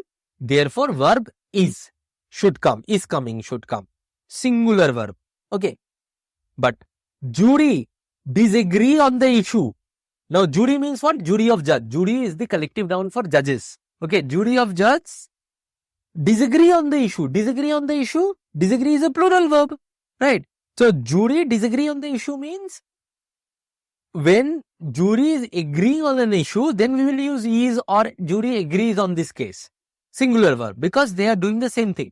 But when they are doing different things, when there is a disagreement, then we will use plural verb, because then the collection has broken. Right? This is the logic. Now, if you see, the English people use this logic. Americans do not use this logic. Now, there is a difference between American English and Englishman's English. Englishman's English is more traditional. American's English is more on the go. Right? So, a lot of things differ in American English. But for competitive exam purpose, we would stick to England's English. Okay? Now, when subjects are joined with and. Now, when subjects are joined with and, what will happen? You see, if both subjects are positive, then no issues. Plural subject, plural. Ram and Sham are coming today. So, by plural subjects, therefore are coming, plural verb. But if one of the subject is negative, then the verb will agree with the positive subject. Let me give you the example. SRK and not the other Khans is going to the party. You see, SRK is only going to the party. The other Khans are not going to the party. So, these are negative subject. So, the verb will not agree with the negative subject. The verb will always agree with the subject who is doing the work. And it is logical also. Someone who is doing the verb will agree with that only. Na? Next. Joined with conjunction. See, every place I am also showing you the logic behind it. So that even if you forget the rules, you do not need to mug up the rules. You should never mug up the rules. Even if you do not remember the rules, you would remember the logic. You will understand the base logic behind it. So when phrases like as well as, along with, in addition to, these are used to join two nouns, then the verb agrees with the primary subject. I'll give you again, explain it with an example. Rajamouli, along with his actors, gives the biggest hit. Now, why it is here gives? Because the main subject here is Rajamouli. Along with his actors, these are additional supporting cast. Okay, right. So, these are additional subject coming with along with and makes every subject equally important. Along with, as well as, these does not make every subject equally important. The primary subject is important here. Okay, right. So, primary subject is singular, therefore singular verb. Next. Either or neither nor cases. The verb in these kind of cases agree with the nearest subject. For example, if I say either A or B is coming today. So, A is singular, B is singular, therefore is coming today is okay. But what about this sentence? Either Akshay Kumar or the Khans give hits in Bollywood. Why give? Because either Akshay Kumar or the Khans. Khans is plural, na? So, if there is plural subject, there will be plural verb. If Khans had been at the start, either the Khans or Akshay Kumar gives hits in Bollywood, then the verb would have agreed with Akshay Kumar and not the Khans. Okay, nearest subject. Clear? Then subject, if the subject is a pronoun. Now, if the subject is a pronoun, my dear friend, then understand that the singular verb is only used for singular subject in pronoun for third person singular. Not for first person, not for second person. I'm talking about main verb and helping verb. I'm not talking about the to be verbs. Right? I'll explain this. See this. He has done this. She makes good cake.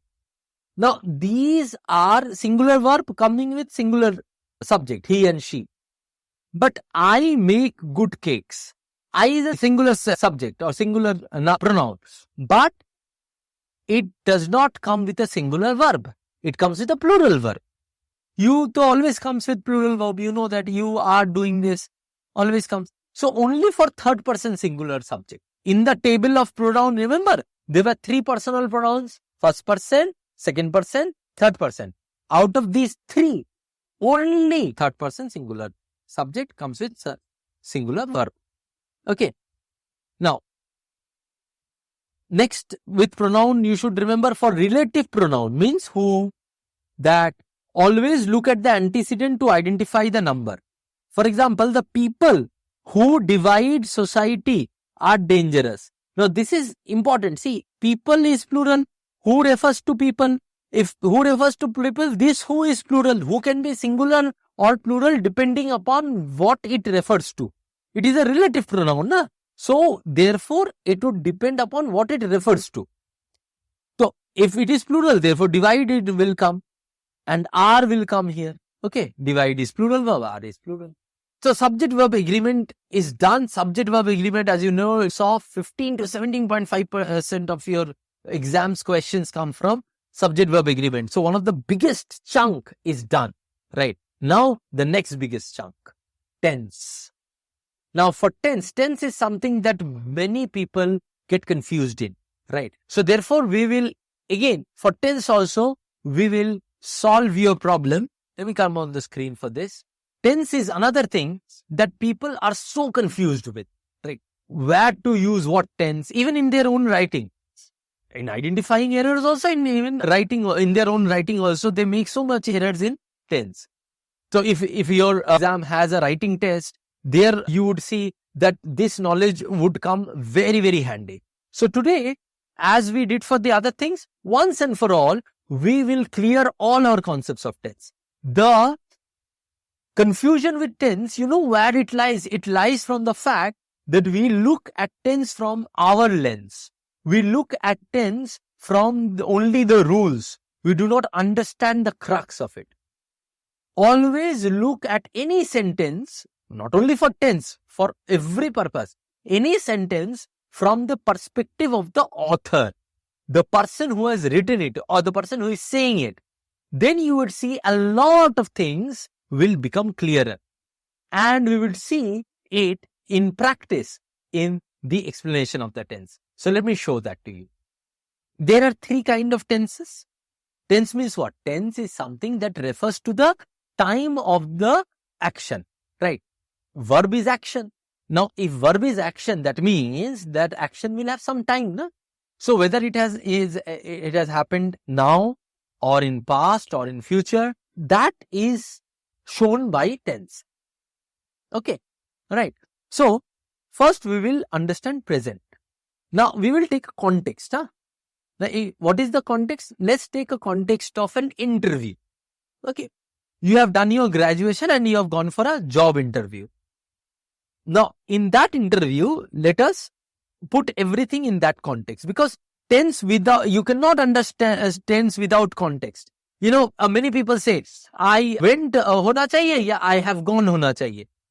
Arey bhai, both are correct, but it is the context that would determine which one is to be used. Okay, right. Now, coming back.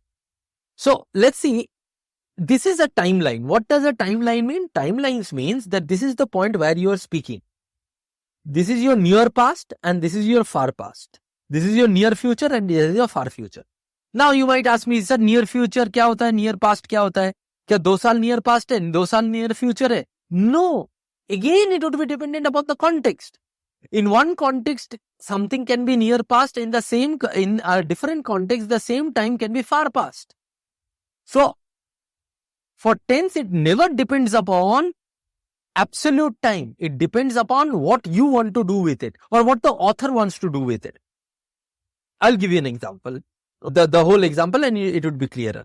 See, you are in an interview. Okay, that is this point. Anything that is true for the whole of the timeline, this is the timeline, whole of the timeline, that particular thing is simple present. Meaning, I go for a walk every morning. You go for it every morning. You went for it in past.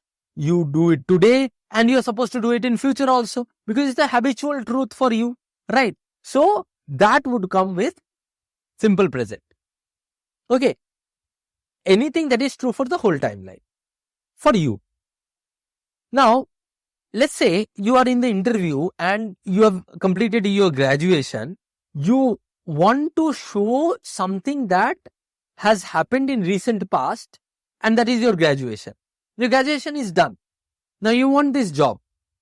Now, present perfect is one thing that is a problem for so many students. We said present perfect ka kaam kya hai? Why can't we use past in place of present perfect? I'll tell you why. You see, you are in an interview. What does the present perfect definition say? Present perfect says that the action has happened, but the effect is there. But what action leaves effect? Every action can leave effect, na? But it is you who decide what action can leave effect. In the interview, you will want your graduation to be important. You will want the examiner to ask question from your graduation. So therefore, you want to use the relevance of the graduation's effect in your interview. Therefore, you will say, I have done my graduation. I have done my graduation. You say, I did my 12th, because 12th is not relevant for that interview. But for interview, graduation is relevant. If you want to show your graduation as relevant, you would say, I have done my, because on the basis of graduation only you would get job, na? On the basis of the knowledge that you have got in the graduation. So you are using present perfect tense.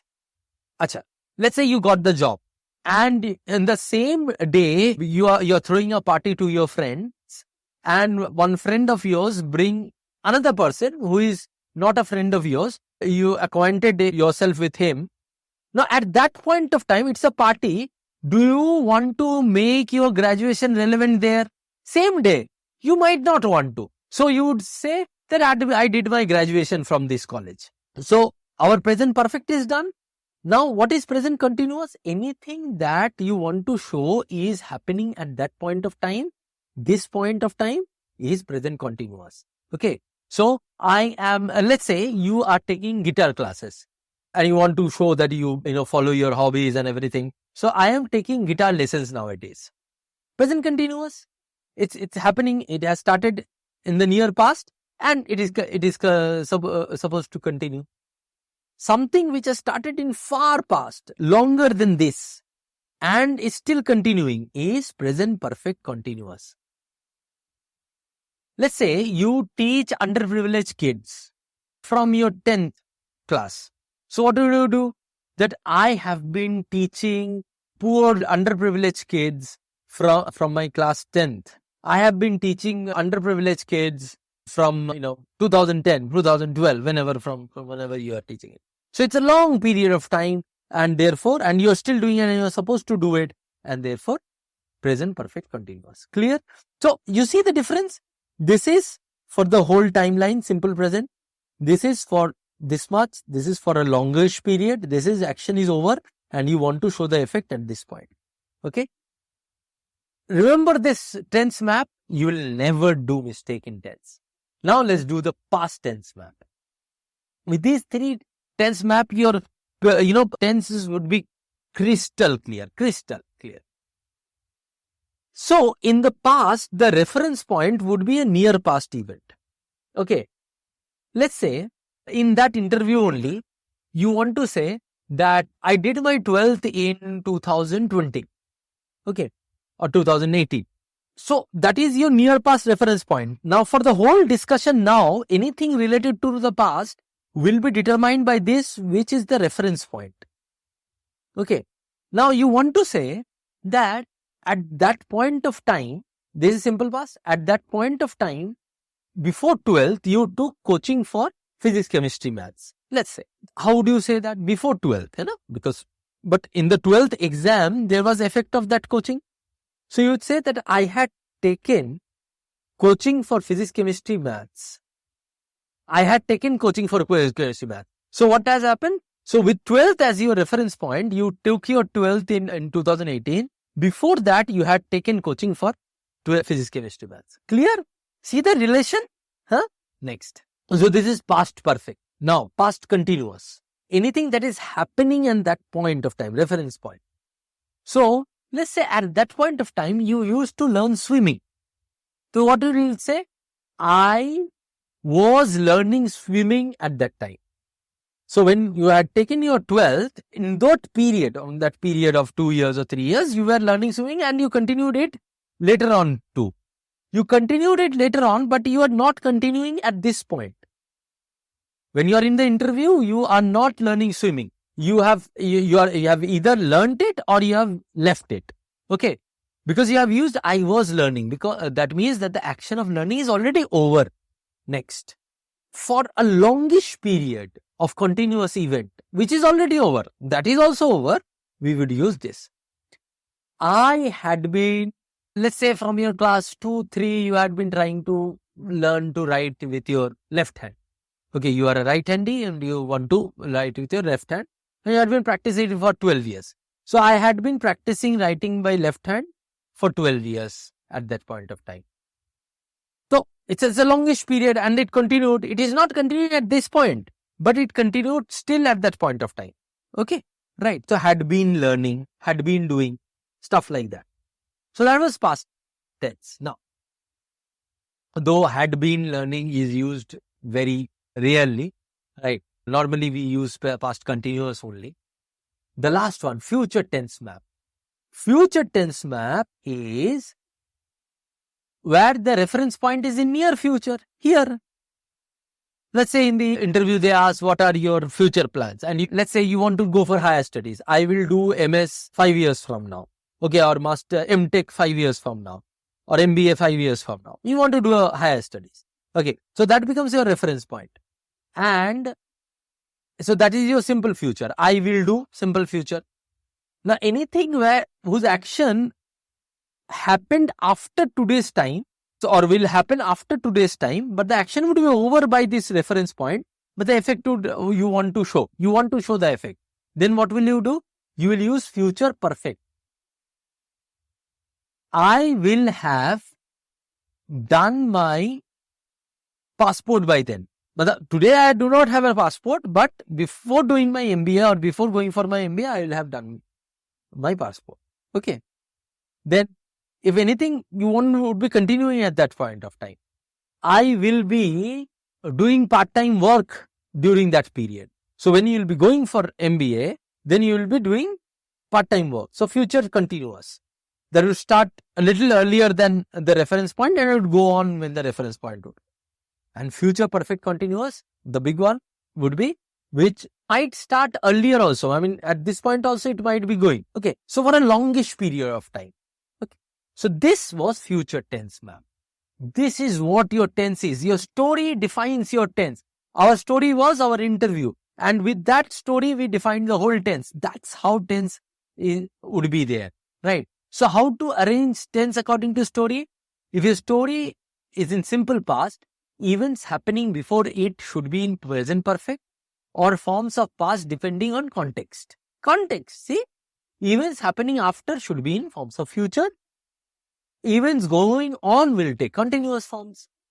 And if your story is in past, events happening before should be in past perfect, happening after forms of present or future depending upon context, and events happening going on continuous forms. Simple as it can be. Now the tense is over. You are done with your tense. One of the biggest things done. Now points of modality. Modality means, modality is used in a verb to show necessity or possibility. Like all future tense verbs are modal verbs. Okay. Will, shall, all are, possibility. वो possibility दिखाता है. They all show possibility. Then there are subjunctive moods. These are the two only areas. Future tense and subjunctive moods in modality that you should know. Imperative and other moods you do not need to know. Right. Even subjunctive definition you do not need to know. You need to know how to use it. So modality is used to show necessity or possibility, as I told you, to show author's attitude towards an event. Like will, shall, would, etc. All of these are modal verbs. Now, how do we use it? There are two ways you can use it. Non-conditionals and conditionals. So non-conditional, normal future. I am glad that you will come with me. Normal future. Bhai, there's a possibility you will come, so I'll come. Then present subjunctive. Like, used in a present tense, but these are traditional phrases. Like God save the queen or God save the king. Right. These are traditional phrases. There are some 10, 12 phrases that can be used in this way. So therefore, you don't need to know much about them. But they would be used in present form. Or then scenarios such as vote or formal opinion. There you use non-conditional. So what is non-conditional? I did not tell you. Non-conditional is that there is no condition attached. Simple sentence that shows possibility. That shows a wish, necessity, these things.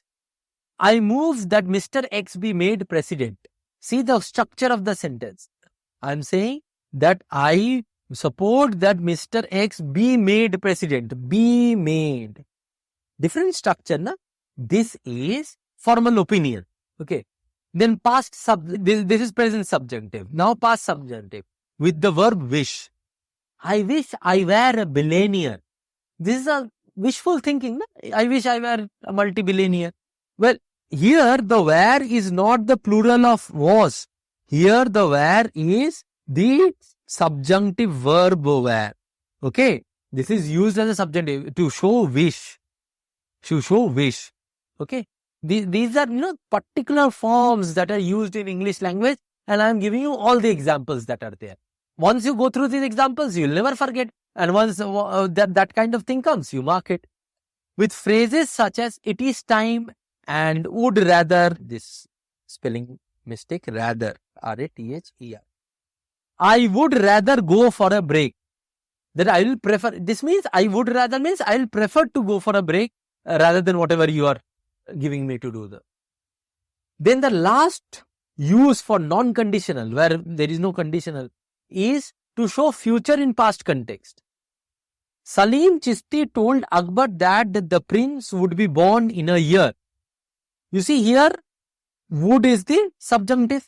This future tense is in the past. Na?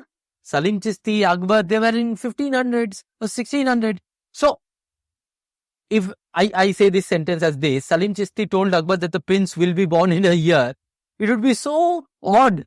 Salim Chishti told Akbar 400 years back that the prince will be born in a year in 2024. Huh? 400 years of gestation period. So that cannot happen. Na? So, in a past context, if I want to show something in future of that past context, we use the form of will, which is would. Okay. In that way also would is used. Okay. So these are the 4 ways in which in non-conditional would, should or will, can is used. Now conditionals. Now for conditional, see this table. There are 4 kind of conditional. 0, first, second, third. First is where the condition is in simple present. Simple present. If it rains, then the modal or the effect will also be in present simple. The ground gets wet. These are normally used for universally true facts. This is called zero conditional. मतलब इसमें कोई conditional है ही नहीं. Okay, condition है, if है, but then we are not using any modal. Okay. Now comes the first conditional. If you study, you will pass. You see, this is in present simple. But this is not a universal fact, na? This is a specific condition. If you study, then you will pass or you will not pass, whatever. So, you will pass. You will pass is the modal. Modal is what? Future tense or something with would. Future tense means will, shall, all of these. And modals, other verbs of subjunctives are would, could, should, all of these. Right. So, this is to show possible future situation. Okay. Next. If I were the PM, I would globetrot. See, second conditional. In the first conditional, it was present simple. Condition was present simple. In the second conditional, the condition is past simple. Simple past. If I were the PM. Again, here, please understand, this were is not the, was plural form were. This is wishful thinking. If I were the PM, I would globetrot. I will go here and there and visit every country. Okay. So here, I would globetrot. Would plus verb. Would plus verb. So these are for hypothetical situation. This is for hypothetical situation. And the third condition is for when the cause is past perfect. That means you are imagining a different past. If I had taken the risk, I would have won the game. So, there has been a past event which is done, you have got the result, but you want to create an alternate past, then you use this past perfect cause, and effect, past participle verb with would have. So if I had taken the risk, I would have won the game. Okay? Right? So this is conditionals. So match the conditionals and modals. That's your job. Now the last thing in verb that remains is position and form. Position and form. You see, where is a position and form, which means what? These are verb words but has different functions. I told you na, that we will discuss this. This is where we discuss it. That they are verb words, gerund, participle, to be, form. These are verb forms, but they have different activity. For example, gerund acts as a noun. Sleeping is good for health. Food is good for health. Now, food is noun, na? वैसे ही, when I say sleeping is good for health, sleeping is noun, acting as a noun here. It's a verb, but with ing, it is acting as a noun here. Therefore, it is a gerund here. So, any verb in a sentence, again context. See, har jagah pe it is context only that determines. In this context, sleeping is acting as a noun. Therefore, it is a gerund use. I was sleeping in the train. Here it is not a gerund use. Here it is a past continuous form use. Indian team is committed to winning. Right. Here, look at this. Indian team is committed to winning. When I say I am committed to teaching, or Ram was committed to Sita, that means Sita here is noun. Ram is noun. Sita is noun. Ram is committed to Sita. So, Indian team is committed to winning. This is a noun position. Na? This is a noun position. Again acting as a noun. Therefore, gerund. I am committed to teaching. Teaching. If I had used teaching in a different way, it would have been a verb. But here it is in a noun form. Therefore, gerund. Participle acts as an adjective. We told you. Right? Breaking news is not breaking at all. So, breaking news. It is qualifying the type of news. Breaking. So, adjective. Infinitive. See, infinitive is something that can be used as a noun, adverb, adjective. I'll show you. I like to play. So, I like football. Football is a noun. I like to play. This is a noun position then. Right. If you replace to play with football, that's a noun. So, to play here is in a noun position. So, you can use to infinitive form with noun. You can use as a noun, as an adverb also. See, Geet ran to catch the train. You remember Jabbi means Geet. She always ran to catch the train and she would miss it. So, Geet ran to catch the train. So, Geet ran how? Or Geet ran to do what? To catch the train. Now, this is qualifying this ran. Geet ran fast. Geet ran swiftly. So, in the place of fast or swiftly, in the place of that adverb, we are using to catch. So, this is an adverbial usage. So, we told you that infinitive form of verb can be used as a noun, adjective or adverb. So, the only thing that remains in verb is that there are some verbs that can be only used with to plus and some verbs which can only be used with gerund. Like decide, want, promise, hope, offer, invite. These are normally used with to. And stop, finish, imagine, suggest, recommend, mind, miss. These type of verbs are used with gerund. But you don't need to remember them. You can just, your reading would do the job. I just wanted to show you that. Right?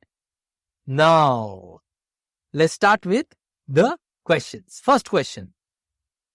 The tournament which will be launched next year require an additional investment.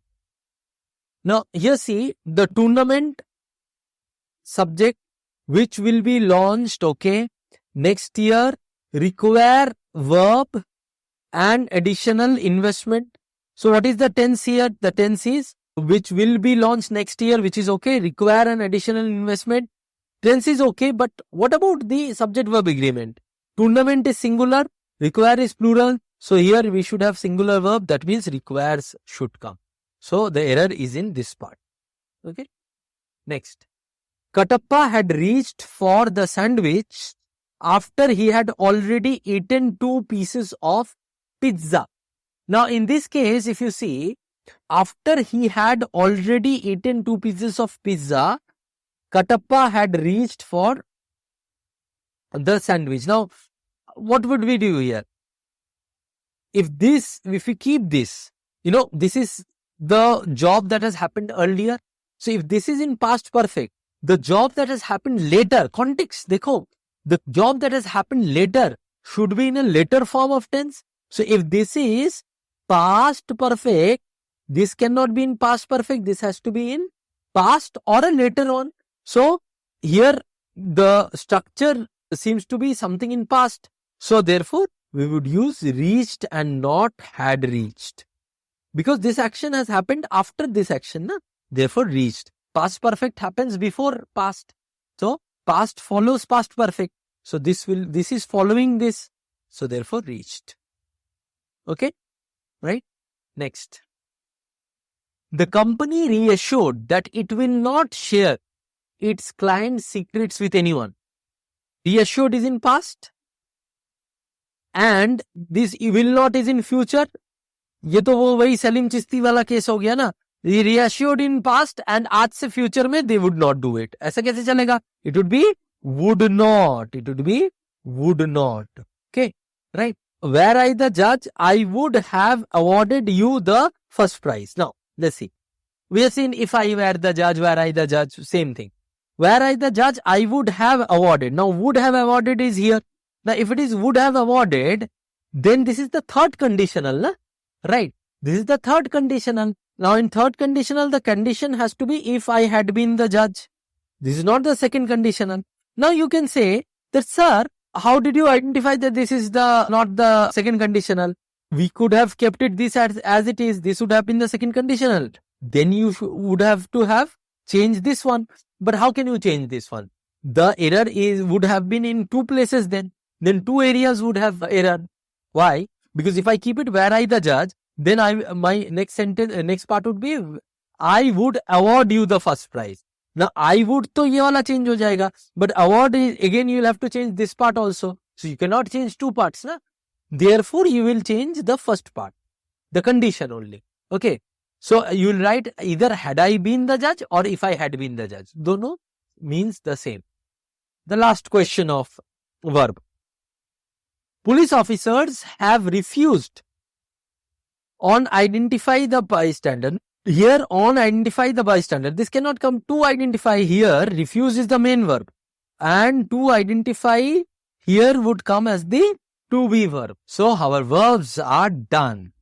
Now we move on to rule number 5, adjective and adverb. How should they be correctly used? Now if you look at what are the things that has been written, write adjectives, okay, then your appropriate adverb, degree of comparison, order of adverb and modifier. So these are the 5 important points that we have to take care in the subject matter of adjective and adverb. In this, word error flows from wrong adjective and inappropriate adverb usage, whereas association error comes from wrong degree of comparison, wrong order of adverbs and modifier error. So let's understand. First, what is adjective? Adjective, as we know, are words that describe a noun or a pronoun. It gives a quality of a noun or the pronoun. Whereas adverbs are those that disguise verbs, adjectives and even sometimes noun, but not from a quantitative point of view, but in the form of manner, in the form of time, frequency. All of these stuffs are represented by adverbs. Okay. Now, first we will look at how we should take care of right adjective, usage of right adjective points. See, some adjective like earlier and later. When is it used? Earlier is used for something which happened earlier and later is for later in time. In time. Okay, not in position. In position, we say former and latter. L-A-T-T-E-R. In age, we say older, elder. What is older and what is elder? See, older, we use older than and elder too. Now, elder is only used for human beings, whereas older is used for everything. You know, human, inanimate object, animals, everything. Nearer and next. Nearer is for distance. Next is for position. You are the next boy. That means your number is next. Whereas nearer is my school is nearer than my house, than my office. Okay.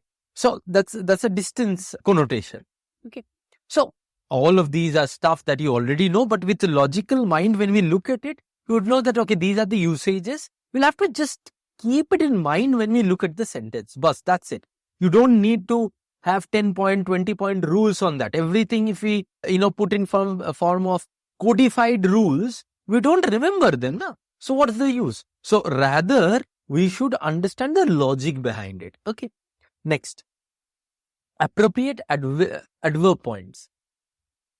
The first thing that I want to tell you is that when you use first, secondly, thirdly, don't use firstly. Firstly is a wrong usage. You can use secondly to denote the second item, thirdly to denote the third item. But for the first, you use first only. Use seldom or never or seldom if ever. Now understand this. Do not use seldom or ever, because that does not mean anything. A lot of people I see uses this seldom or ever. Do not use this, please. Right? This is wrong usage. Just remember this. You can use seldom or never. That means that, let's say I exercise seldom or never. That means that I exercise very less, almost, never. Very and so. See, very is for degree or intensity. Well, like mercury is very hot. Whereas so is used to tell something extra. It is used to correlate. Like mercury is very hot, that's okay. But mercury is so hot that humans will die there. That's so for you. Now, to and so transformation. You see, sometimes we read the person speaks too smooth to be honest. This is the sentence. What does this mean? Here we have used to. How do I transform this sentence to so? Transformation is not a part of our curriculum because we are not, asked to transform, but there are some things that you should know. Even in error correction and error spotting, they would help you. For example, the person speaks too smooth to be honest. It essentially means this person is a sly speaker. Sly speaker meaning that he speaks so smoothly that he cannot be honest. And that is what the transformation happens. This person speaks so smooth that he cannot be honest. Alright, okay. So this is how you use it. Now we will see another error that happens. So error happens when? Whenever you use it in anything other than its intended meaning, what it normally intends to, then you would create an error. Adverb and adverb sometimes gets interchanged. Like for example, I run quick. So I run quick cannot be a sentence. Why? Because quick is an adjective. So here you should use I run quickly. Okay. There is error due to interchange of adjective and adverb that you should keep a track of. That you should see. Degree of comparison. Degree of comparison means, degree of comparison. There are 3 degrees of comparison. Positive, comparative and superlative. Now what do I mean by positive? Positive is when there is no comparison made. Comparative is when comparison between 2 things are made, and superlative is when comparison amounts more than 2 things are made. For example, good is positive, better is comparative, best is superlative. Thereby bad, worse, worst, good, better, best, then beautiful, most beautiful, intelligent, more intelligent, most intelligent. All of these are positive, comparative and superlative forms. But it is not necessary that in comparison we cannot use positive. In comparison we can use positive, but then the sentence nature has to be transformed in such way. And I will show you. See, this is called interchange of degree of comparison. This you should know. Because if you do not know this, you will not be able to decide from a right sentence and a wrong sentence. Right? A lot of times we do not identify the incorrectness not because we do not know the rules, but we do not know the structuring in which the sentences happen. And I told you that we will do everything that will help us get full marks in our exam. And for that, we will not only look at errors, we will also look at structures which can lead to mistakes in my exam. Right. Now, let's look at this. AB, Amitabh Bachchan, is the best actor. This is superlative. If I want to write the same sentence without changing the meaning of the sentence in comparative degree, then I would write AB is better than any other actor. So what I have, it is said that comparative is between two things. So I make one thing AB, another thing as any other actor. So then I can compare between them. Okay.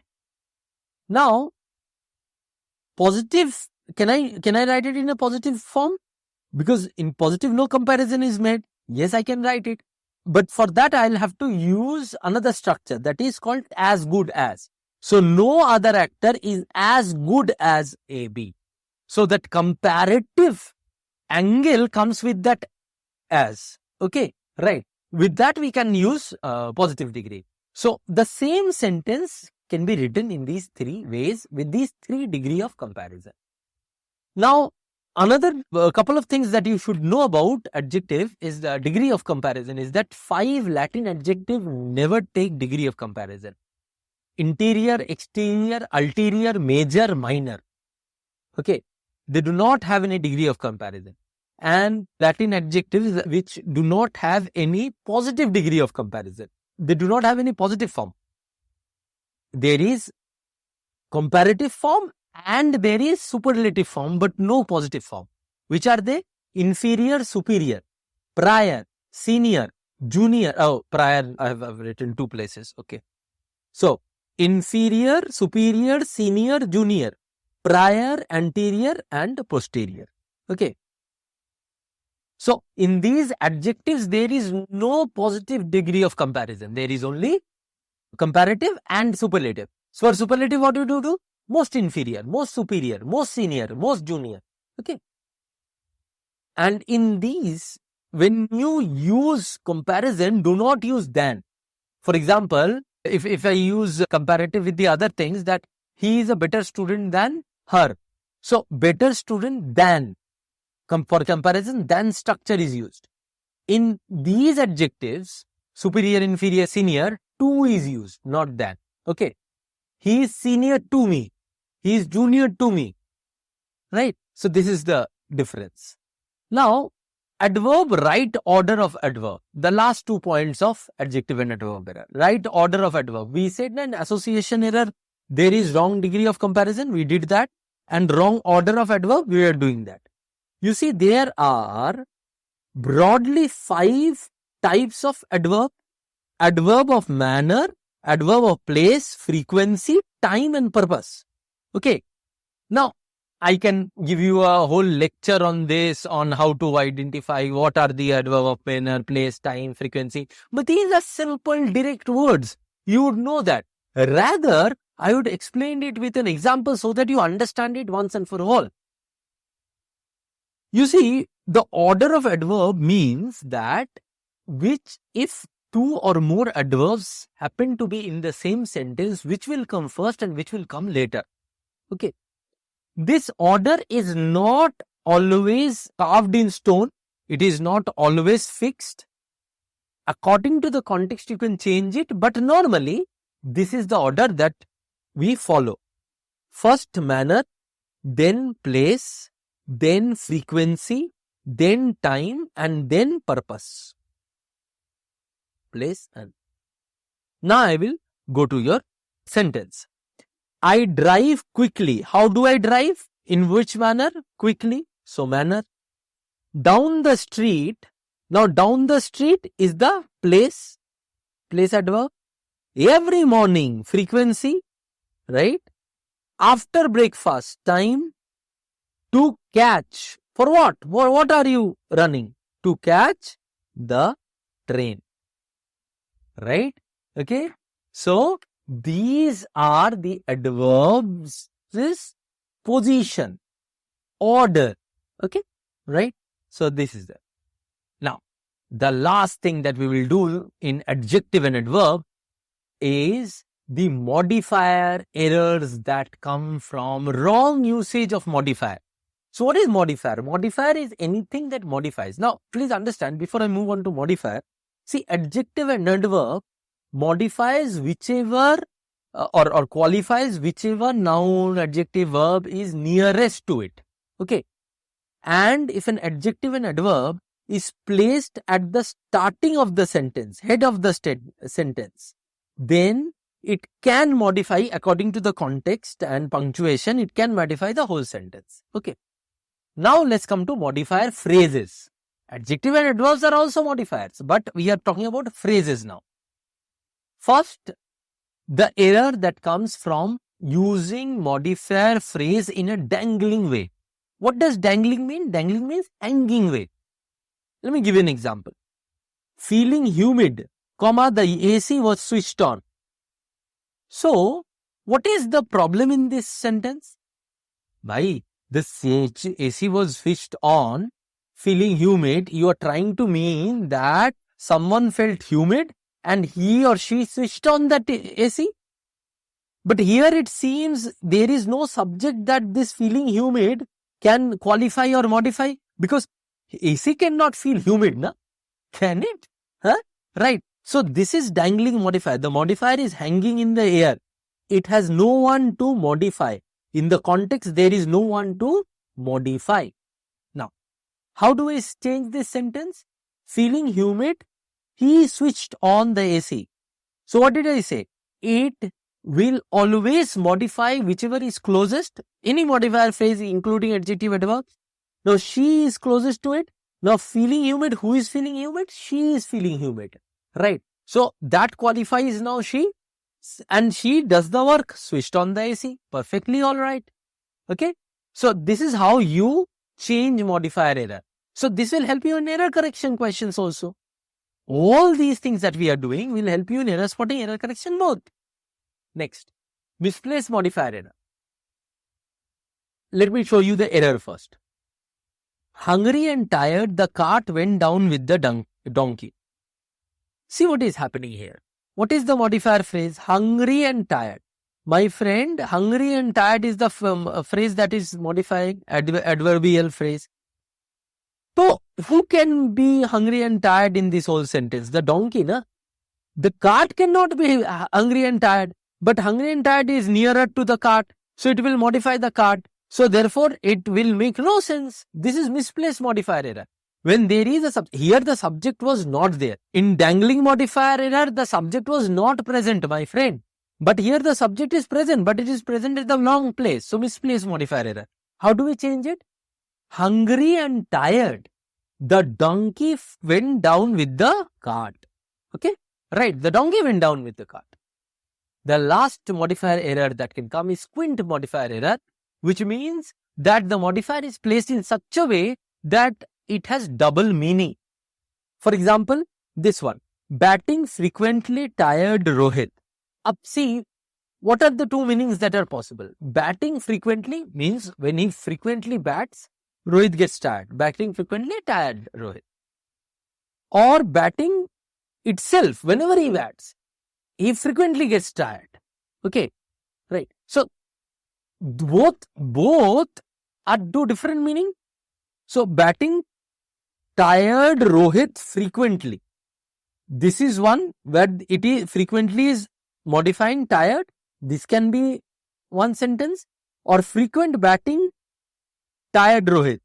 Batting again and again tired Rohit. This can be another sentence. Both are correct because the modifier is placed in such a way that it can mean both. So this sentence is wrong, but both of these, if you have any one of these in the place of this, you can mark that as the right sentence. Okay. So our adjective and adverb is also done. I told you now, once the nouns, pronouns, subject, verb and tenses are done, your major part is done. Then you will do things very fast. Let's do the questions. Kolkata needs an airport that can manage a regularly flow of passenger and flights. What is wrong? You see, that can manage a regular flow, because flow is noun and you need an adjective to qualify it, which is regular. Okay, which is regular. That is why the error is in part C. Next, SEBI soon will make it mandatory for all LLPs to notify change of shareholdings. Now here, what will SEBI do? SEBI will make it mandatory to notify change of shareholdings. Now, when will SEBI do it? Soon. But here soon is just after SEBI. Now, the soon place is such that it is not acting for all the full sentence, because whatever is going to happen is for the full sentence. So the right place for soon here is at the start. Soon, SEBI will make it mandatory for all LLPs to notify. You getting my point? So soon is best placed at the start, because then it will modify the whole sentence. Next, third, Asian employees log in most working hours than Western employees. Obviously, this is a comparative case. Two players. So here you will have more. Right? So comparative degree would come. Na?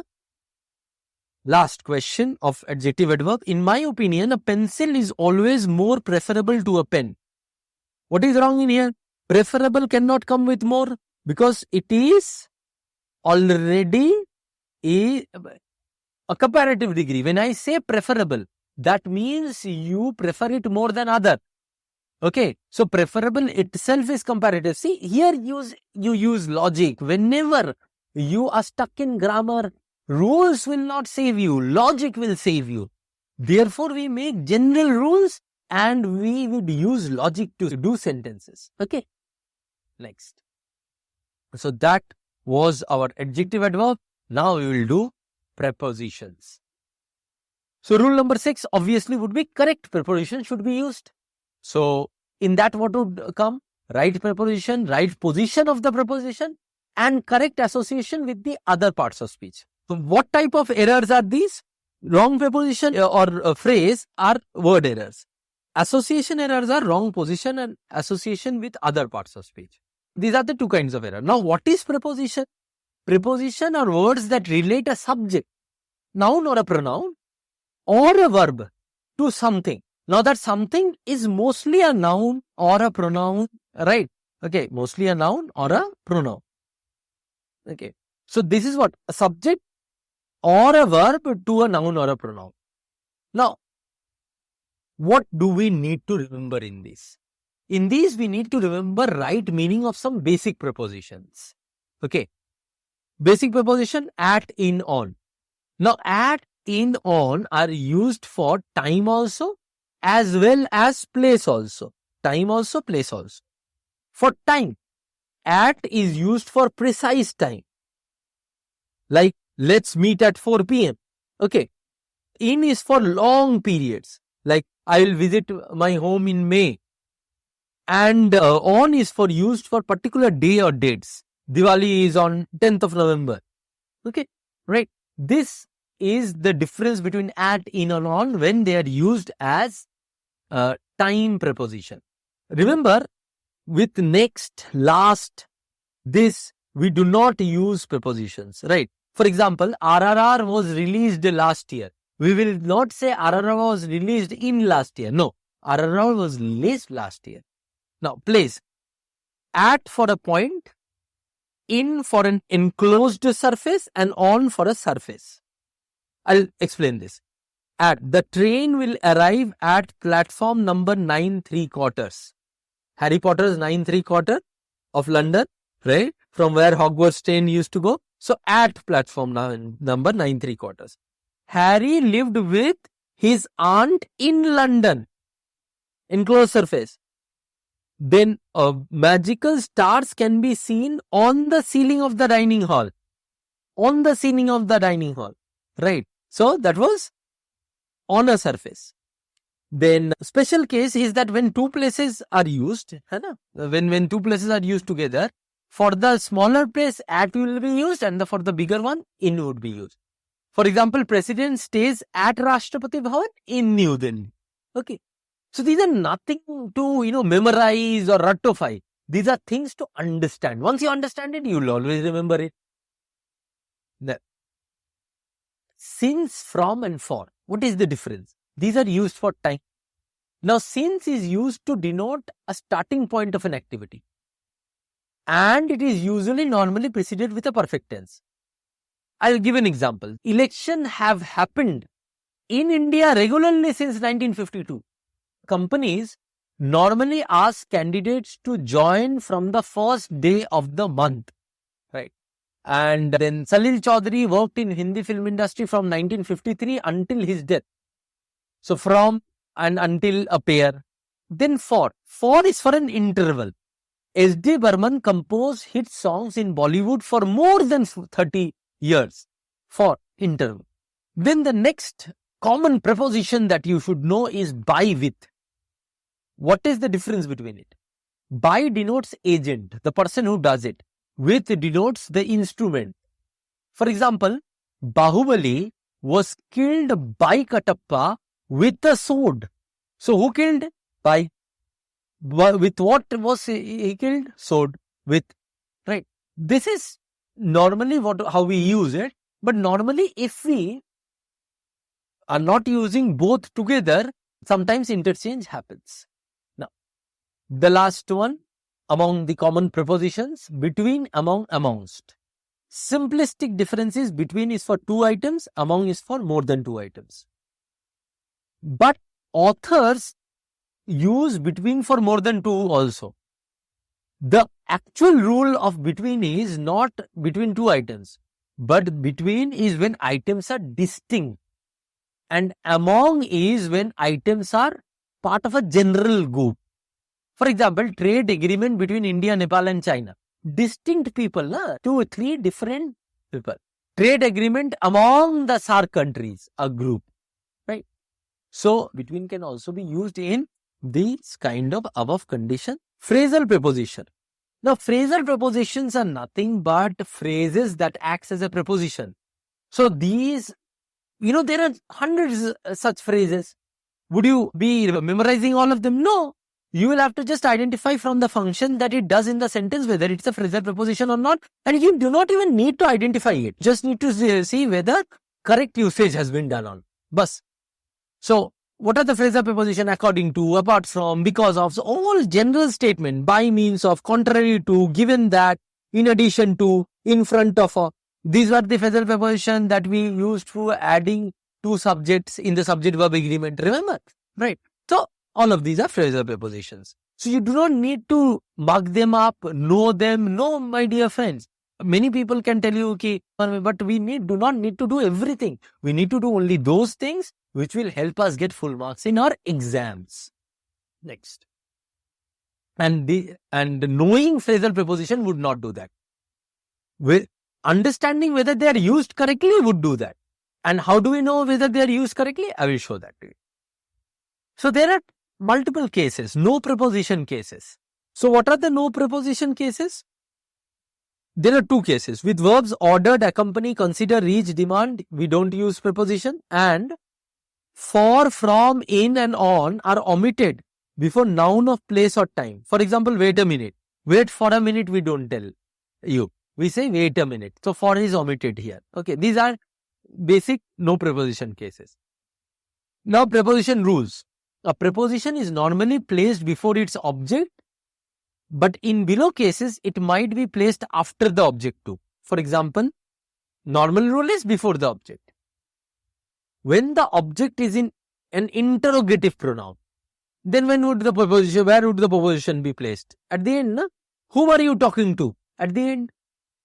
When the object is a relative pronoun, right?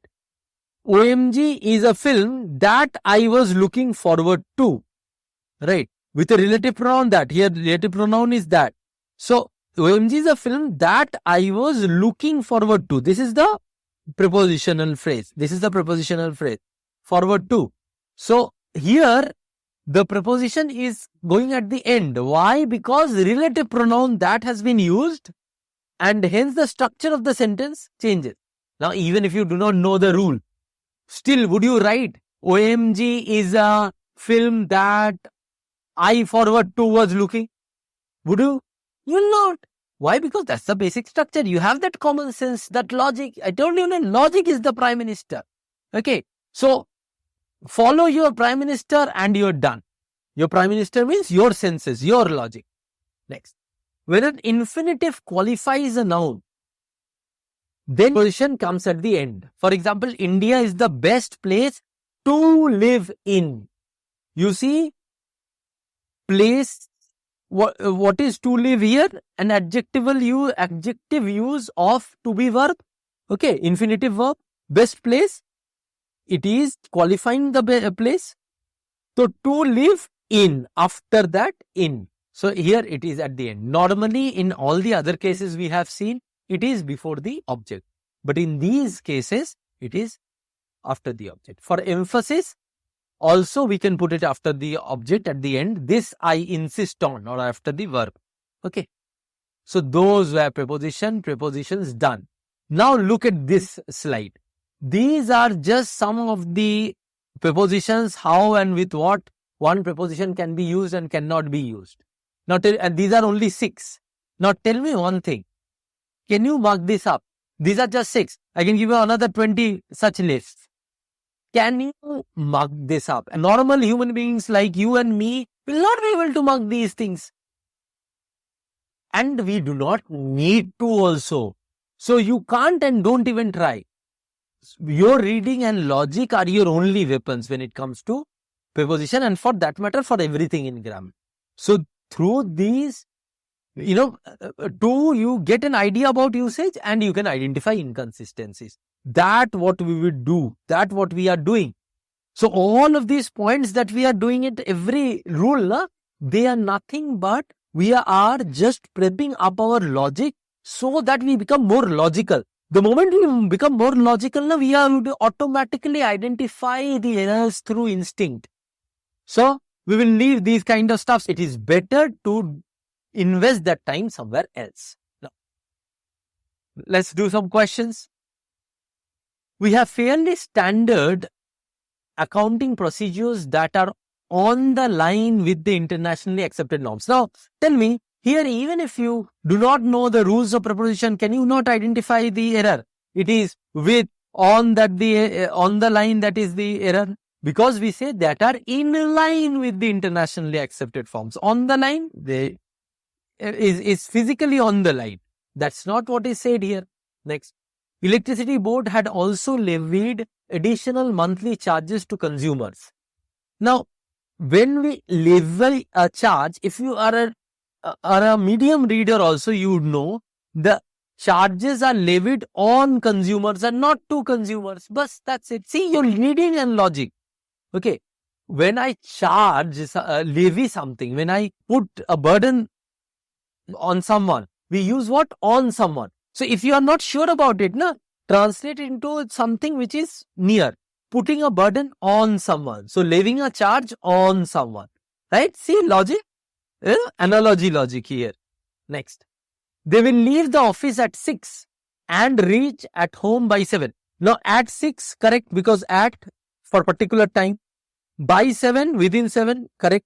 But at home is not correct. You do not need at with reach. You just write reach home by 7.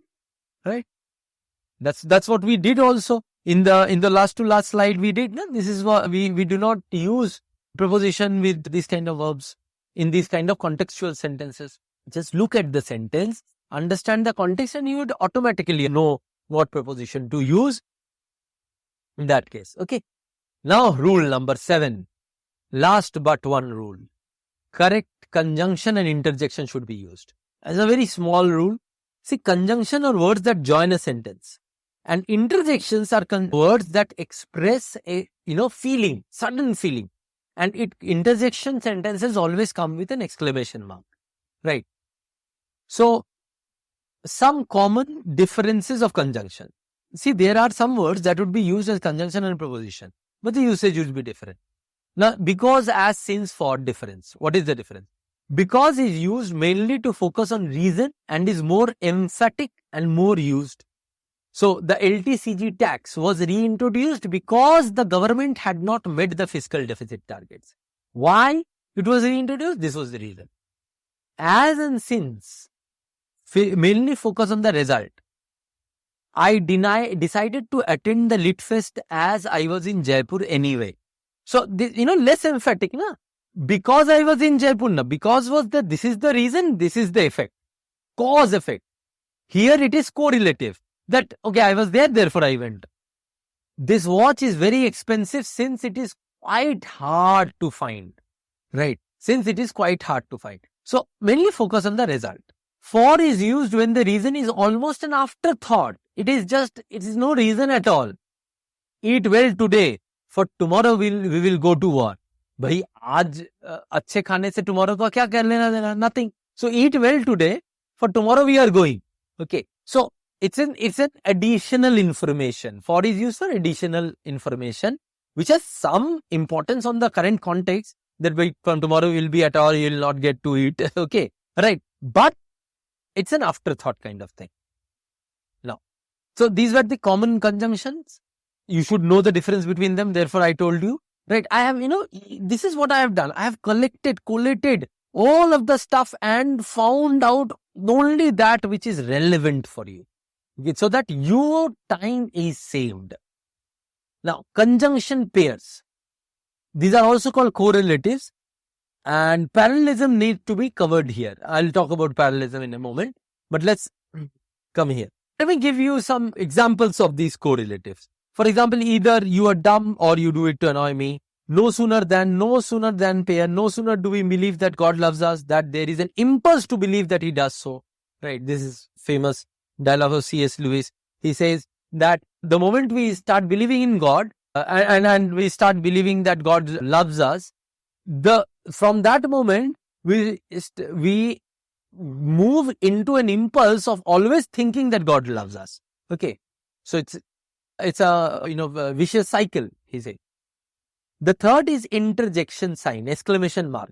Now, in sentences having interjection error, the only error is that exclamation mark can be eliminated and then there would be an error in the sentence.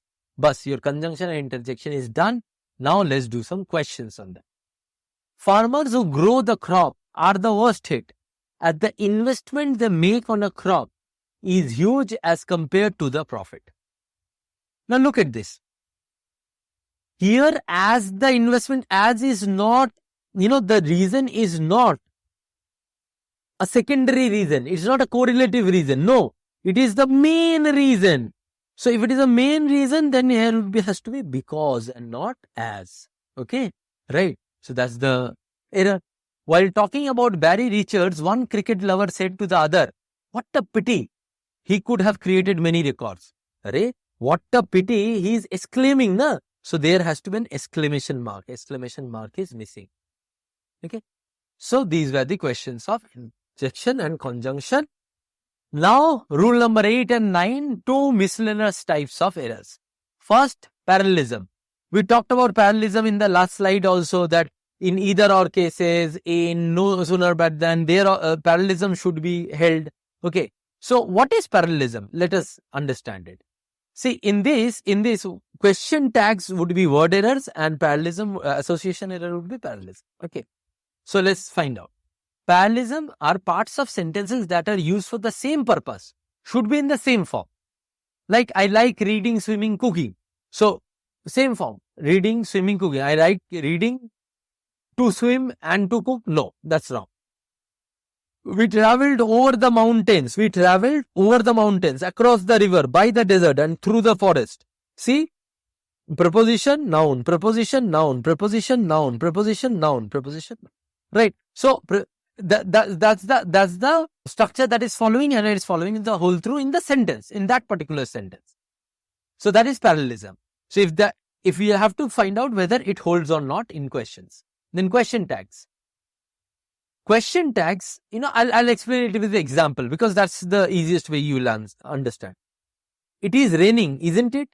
You can cook well, can't you? What is happening if it is an assertive sentence? A negative question would happen. Isn't it? Haven't you? If it is, you cannot cook well. Let's say I make the sentence negative, not assertive. Then here it would become, can you? Right. So the question and the assertion would be opposite in nature in question tags. Remember that. So whenever I ask a question based on a statement where I have already given my opinion, that is called question tags. There the question tag would be opposite to the tone of the statement that I have given. Clear? Now, extensions. That was question tags. Now extension. Based on a yes and no remark. Jawan had a lot of hype. Now you would say, yes, it had. Okay. So you're agreeing. Disagreeing? KGF was a bad film. No, it wasn't. Okay. So if for disagreement, in the context you understand that the author's tone is of disagreeing. But here I have used no, it was. Now how do you understand it? See, KGF was a bad film. Yes, it was. That can also come, na? Right. So how would we understand that whether it is an agreement case or disagreement case? I need a third sentence. I need a context to clarify whether I would support it or oppose it. Okay. Right. Remarks. For remarks, Katappa didn't believe Bhallal Dev, neither did the audience. Right. So neither did the audience is the remark. So this comes in this way. Again, negative way. Akshay's Samrat Prithviraj was a badly made film, but OMG wasn't. So this but would determine neither but. So if there is but, then obviously I will say something opposite. Was a badly made film. So OMG isn't. So OMG wasn't. Would come opposite. So these are all which can be understood from the context only. I told you the point so that it is etched in your mind. But with context, without knowing these points also you can answer. Miscellaneous 2, phrasal verbs and idioms. Now this is one thing where your knowledge of words and phrasal verbs and idioms would help you.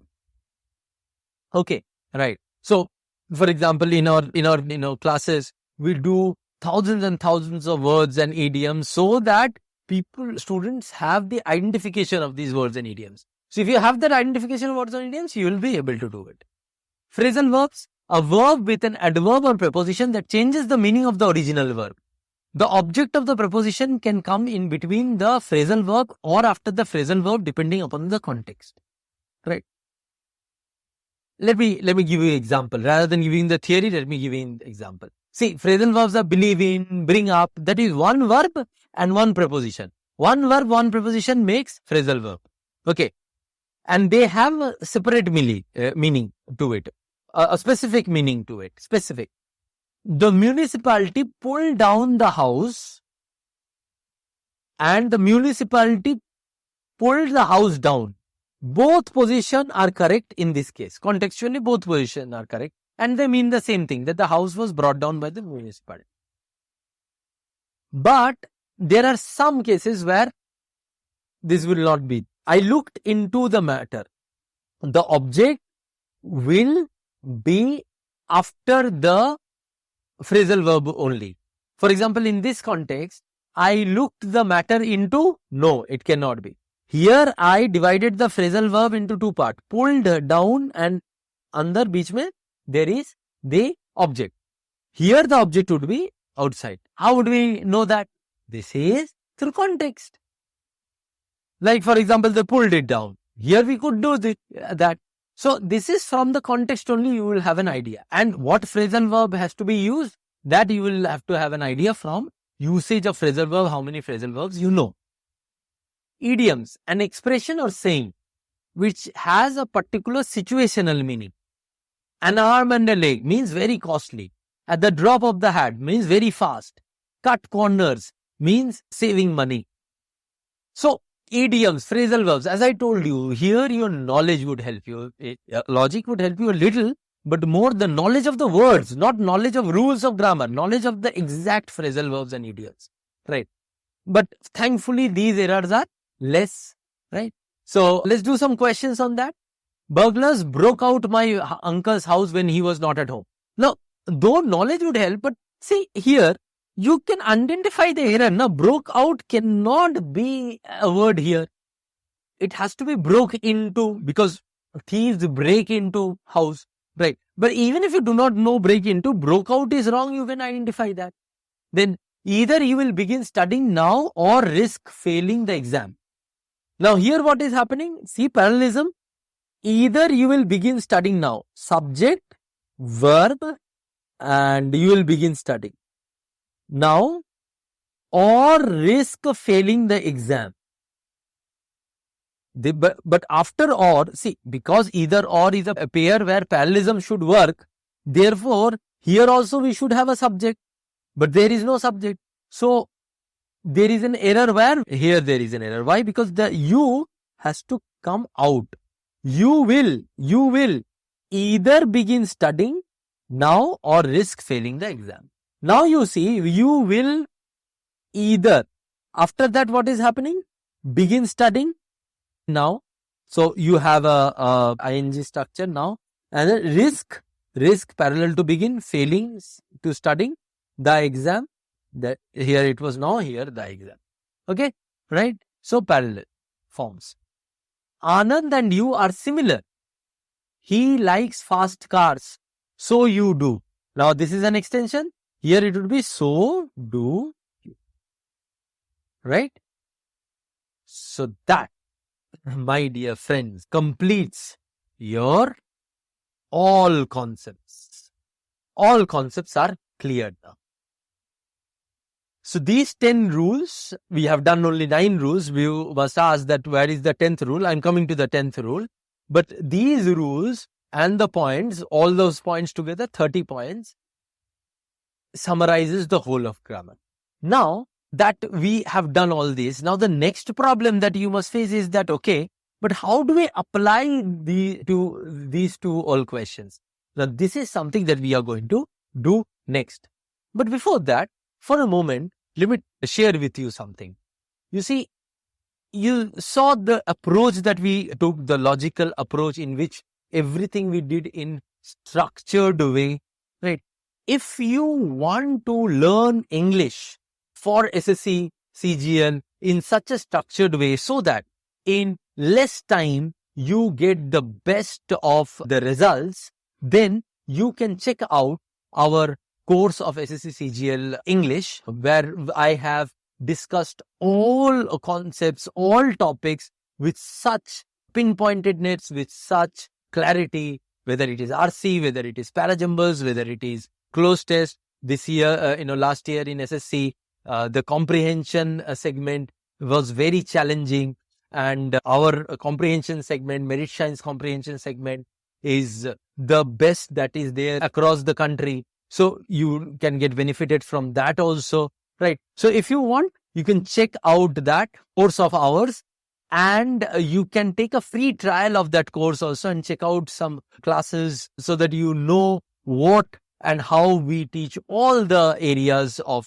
SSC CGL, and get yourself prepared in the best manner possible in the least time. Okay, the link of this program is in the description. Check that out after this session. So now we are going to see how to use all of these rules and points and concepts together so that within 30 seconds and sometimes even less time than that, 15 seconds, 20 seconds, we get our answers and we get them 100% accuracy. That's our target. So what is that? That is our rule number 10. Let me show you the rule number 10 by combining all the rules. Now, our first rule was lose the baggage. Now, from rule 2, we started with parts of speech rules.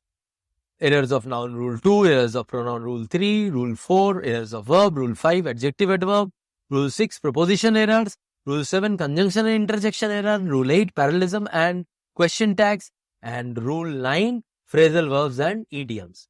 Now, we will combine all of these rules together and create rule number 10, mother rule. The rule that would combine all of these together. Like a mother who brings the whole family together, the mother rule would bring the whole family of rules together.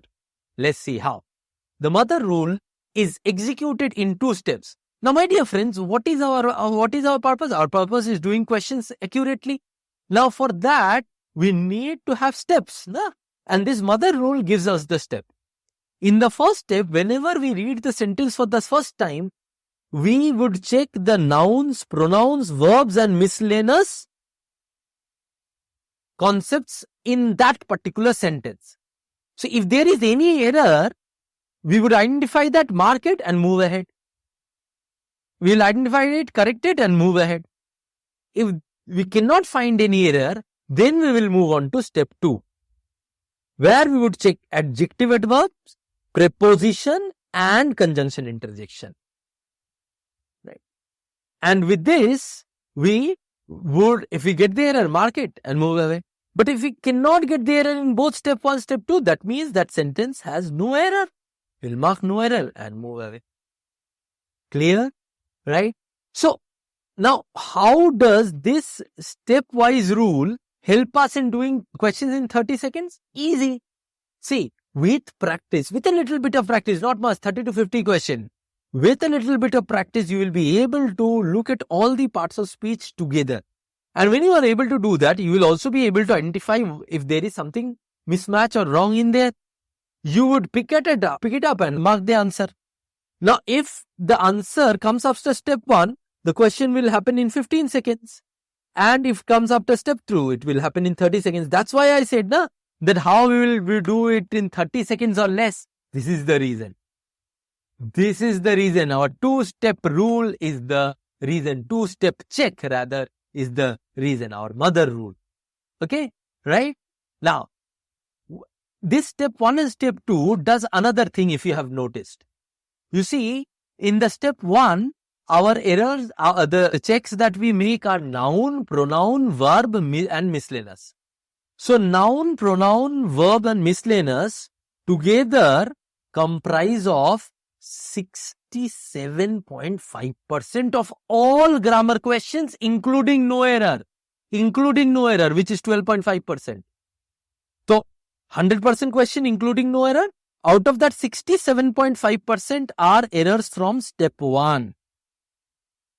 So, there is high chance that 2/3 of your questions would be done in step 1 only. In step 1 only, that means within 15 to 20 seconds. And rest to 20%, which is this, 70.5, 20% would be done in 30 seconds and another 12.5% in 35 to 40 seconds. Okay? Right? This is how, because no error you might need to reread once again, so another 5-10 seconds extra. This is the beauty of mother rule, 2-step check. That most of the questions that you get in your competitive exams would be done faster with this. Okay? Now, why would you believe me? Let's do some questions. So, before the end of today's class, I would show you by applying these mother rule to questions and solving that for you. Right? So, let's start off with the first question. I have given, in all questions, I have given the step 1, step 2, so that if you want, you can pause the lecture and do it yourself first and then look at my solution. So here see, first we will check noun, pronoun, verb and miscellaneous. His tenure, pronoun and verb, noun, as an administrator, okay, made him face a lot of sad experience. You see, here only I see a lot, right? A determiner of sad experience. If there is a lot of something, it has to be plural, na?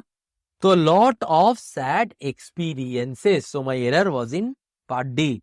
How much time did I take? 10 seconds? This is how you would do it. Madhu lived in Mumbai since 1970 to 85, but is now living in Chennai. Now, if you go by the step 2 rule, then you would first do Madhu lived Mumbai since this, but is now living in Chennai. You will not get any error in here, and then you will move on to adjective adverb and see preposition conjunction and see since 1970 to 85, since has been wrongly used here because since is used from one particular time and therefore the error is in B. So here from rather than since, it would be from 1970 to 85. Now you could have done this in 2-step check, or you could have identified it the moment you go through it, because now that you know this, acha, tell me, the moment while I was reading the question, were you not able to identify in the first reading only? You were, no. Why? Because we have just studied in an ordered, logical, structured way. Therefore, it is stuck you, right? So, obviously with practice that would happen. You would not need the step 1, step 2. Yes, for longer question you would still need it. But for smaller question, you can do it with 1 step only. Next. You have been working very hard for the past 2 years. Isn't it? Now there is a question tag. Now, if this question tag, the question has to be in line with the verb here. Na? Here, the verb is have. So, how can it be, isn't it? It has to be haven't you, right? This would be haven't you. Or have you not been, rather. Next. Question 4. Neetu have been waiting. The moment I read it, I know Neetu singular, have been, subject verb agreement error. Neetu has been waiting for me. A. Karan called the restaurant to ask if, first of all, I know that this is wrong because here Karan is singular, it has to be either plural, or if it is in a different tense, then it would be called, right? So, it would either be singular, or if it is in a different tense, then it would be called. Call can never come because call is a plural present verb which can never come. I did not even need to read the whole sentence. I have identified the error. And in exam, you will do the same thing. Then only you will be able to answer in 15-20 seconds. Now you might ask, sir, here we are not doing anything illogical. We are doing everything within the bounds of structure, which would always give us the right result. Okay. Question number 6. His need for affection stem from his father's long absence. Now, what is the subject here, my dear friend? Need for affection. Need is singular. If need is singular, the verb that should follow is singular. So, here it should be stems. So, subject verb agreement stems. B is the error. Next. The new lecturer singular seems singular verb to be very popular with. Correct structure. Most of the class. That is also correct. Any error that you see of adjective, adverb, preposition, no, of the class, okay, with, okay. So everything is correct. Through step 2, we cannot find any error, so there will be no error in this. Okay. D. Obviously, in no error cases, you might take more time because you have to practice. I might be able to do it faster than you because I have a lot of practice. You take a little more time, but not more than 30-40 seconds. Okay. Question 8. Ravi Shankar's performance was given a standing ovation by the people who has come to hear it. So, Ravi Shankar's performance singular was given, okay, a standing ovation by the people who has come. Now, who refers to what? People. People is plural. Has come should be have come, right? So, therefore, error is in C. See? So simple. If you know the right positions to look, the right things to look, you would get your answers within 15 seconds. That's what happens. That was what my guarantee was to you at the start of the class. You see, that is happening. That is happening. Next, question number 9. The climate of Mumbai is better than Hyderabad. We have already done these kind of questions and you already know what kind of problem is that. We are comparing climate with Hyderabad. That cannot happen. So, you'll have to have a than that of Hyderabad. So, C is the error. Question 10. One of my friend. When you say one of my, then there had obviously are more friend. So, therefore, here you will have friends and not friend. Right. So, you get your error A. See, 5 seconds, 10 seconds. And these were all actual questions that came in your exam. The management committee was divided in their opinion. See here. Committee is a collective noun, but it is divided. Therefore, we will use were divided in place of was divided. Okay. B. As they climb higher, the air became cooler. Now, here, what can we do? They are saying, let us identify.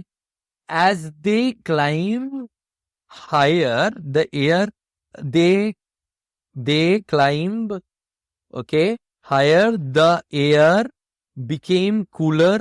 Okay, there is a mismatch of tense. This was happening first and then this became cooler. So this cannot be in present tense, na? This has to be in past tense. This has to be in past tense. So this is very climbed. So A is the error. Right, the A is the error. Now you might ask that, sir, why have you changed this, not this? We could have kept it as it is and changed this. Yes, you could have. But think it a little. Here your present tense map would help you. As they climb higher, that means this is in present tense.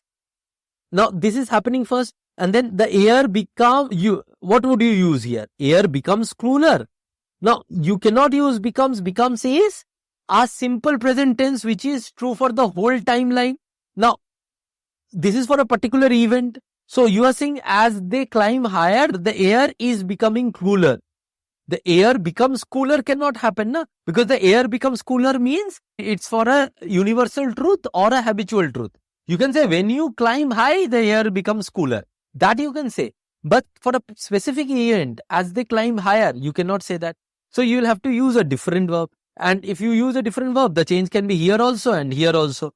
So hence, it is better to change at A, one position. Okay. Ramesh is smarter enough to get selected for this post without any recommendation. Ramesh is smarter enough, I'll keep this, to get selected for this post without, here everything is correct. Let's take the adjective adverb smarter enough. Now, smarter enough is wrong. Smart enough. It should be smart enough. So, A is the error. Wrong adjective has been used. Huh? Next. Scarce had he gone that I remembered his name. Again, here, if you see it, because the adverb was at the starting, therefore it was easy to identify. Without doing the two-step also, we could have identified it. So, to modify the whole thing. Now, here, only adverb can come because here we have a verb, right? So, scarce had he gone or scarcely had he gone. So, scarcely should come. So, scarcely had he gone that I remembered his name. Okay. So, A would be the answer in this case. 15. Mothers keep on to encouraging their children to study. So, here again you do not need the step 2 because these are small sentences. Na? In big sentences, obviously step 2 would be very, very useful. But in small sentences, you are definitely getting it directly that because there are less noun, pronoun, verbs to look at. You can look at adjective, adverb, preposition together also, as I said, with practice, right? And in small sentences, without practice also you can look at. So, on and to does not go together. So, it would be mothers keep on encouraging. So, B is the error here. Okay. Question number 16. I was surprised when the hostess smiled as if she saw me before. Again, see, what is the problem here? See, I was surprised, past tense. When the hostess smiled, past tense, both occurring at the same time. Okay, same tense. As if she saw me before. This is something which has happened earlier. So, this cannot be in the same tense. So, this has to be in as if she had seen me before. Remember tense, past tense, na? So, C is the error. Okay. So, I am identifying the error and correcting it for you also. Question 17. The best known leader among them were. If I am saying among them, then, and there are multiple leaders, Mahatma Gandhi, Sardar Patel, here obviously there has to be leaders, na? Right. Very simple, direct. A. Again 10-second questions. Question 18. I shall go by the 3 o'clock train. Now, here you do not need a possessive because 3 o'clock itself is possessive. Which train? The 3 o'clock train. So, why do you need an apostrophe S? You do not need apostrophe S because train is not being possessed by 3 o'clock. It is a 3 o'clock train. Okay. So, C is the error. Last two questions. Question number 19. I think so you have taken the right decision. Wrong word here. So you have A is the error. I think you have taken the right decision. That's what needs to be coming. Last question. You and I are to be blamed for the incident. Now, what is this? This is a negative statement. So, therefore, the order would be I and you. You'll have to take the blame first. So, I and you are to be blamed for the this. So, A is. Okay. So, my dear friends, that was the last question. So we did 20 questions in around 15 minutes, and that too I was explaining everything and writing and everything. You could have done it in much lesser time because you do not have to explain, you just do the questions. So say 20 questions in less than 10 minutes. That's the power of learning grammar in the smart way, the right way, the way of errors. Okay. So now that you are armed with this weapon, armed with this knowledge, go ahead, practice 40-50 questions, and then you'll be able to ensure 100% accuracy in your upcoming exams. If you want to learn more from me, go and check out our course. So till we meet the next time, bye-bye, thank you, and all the best.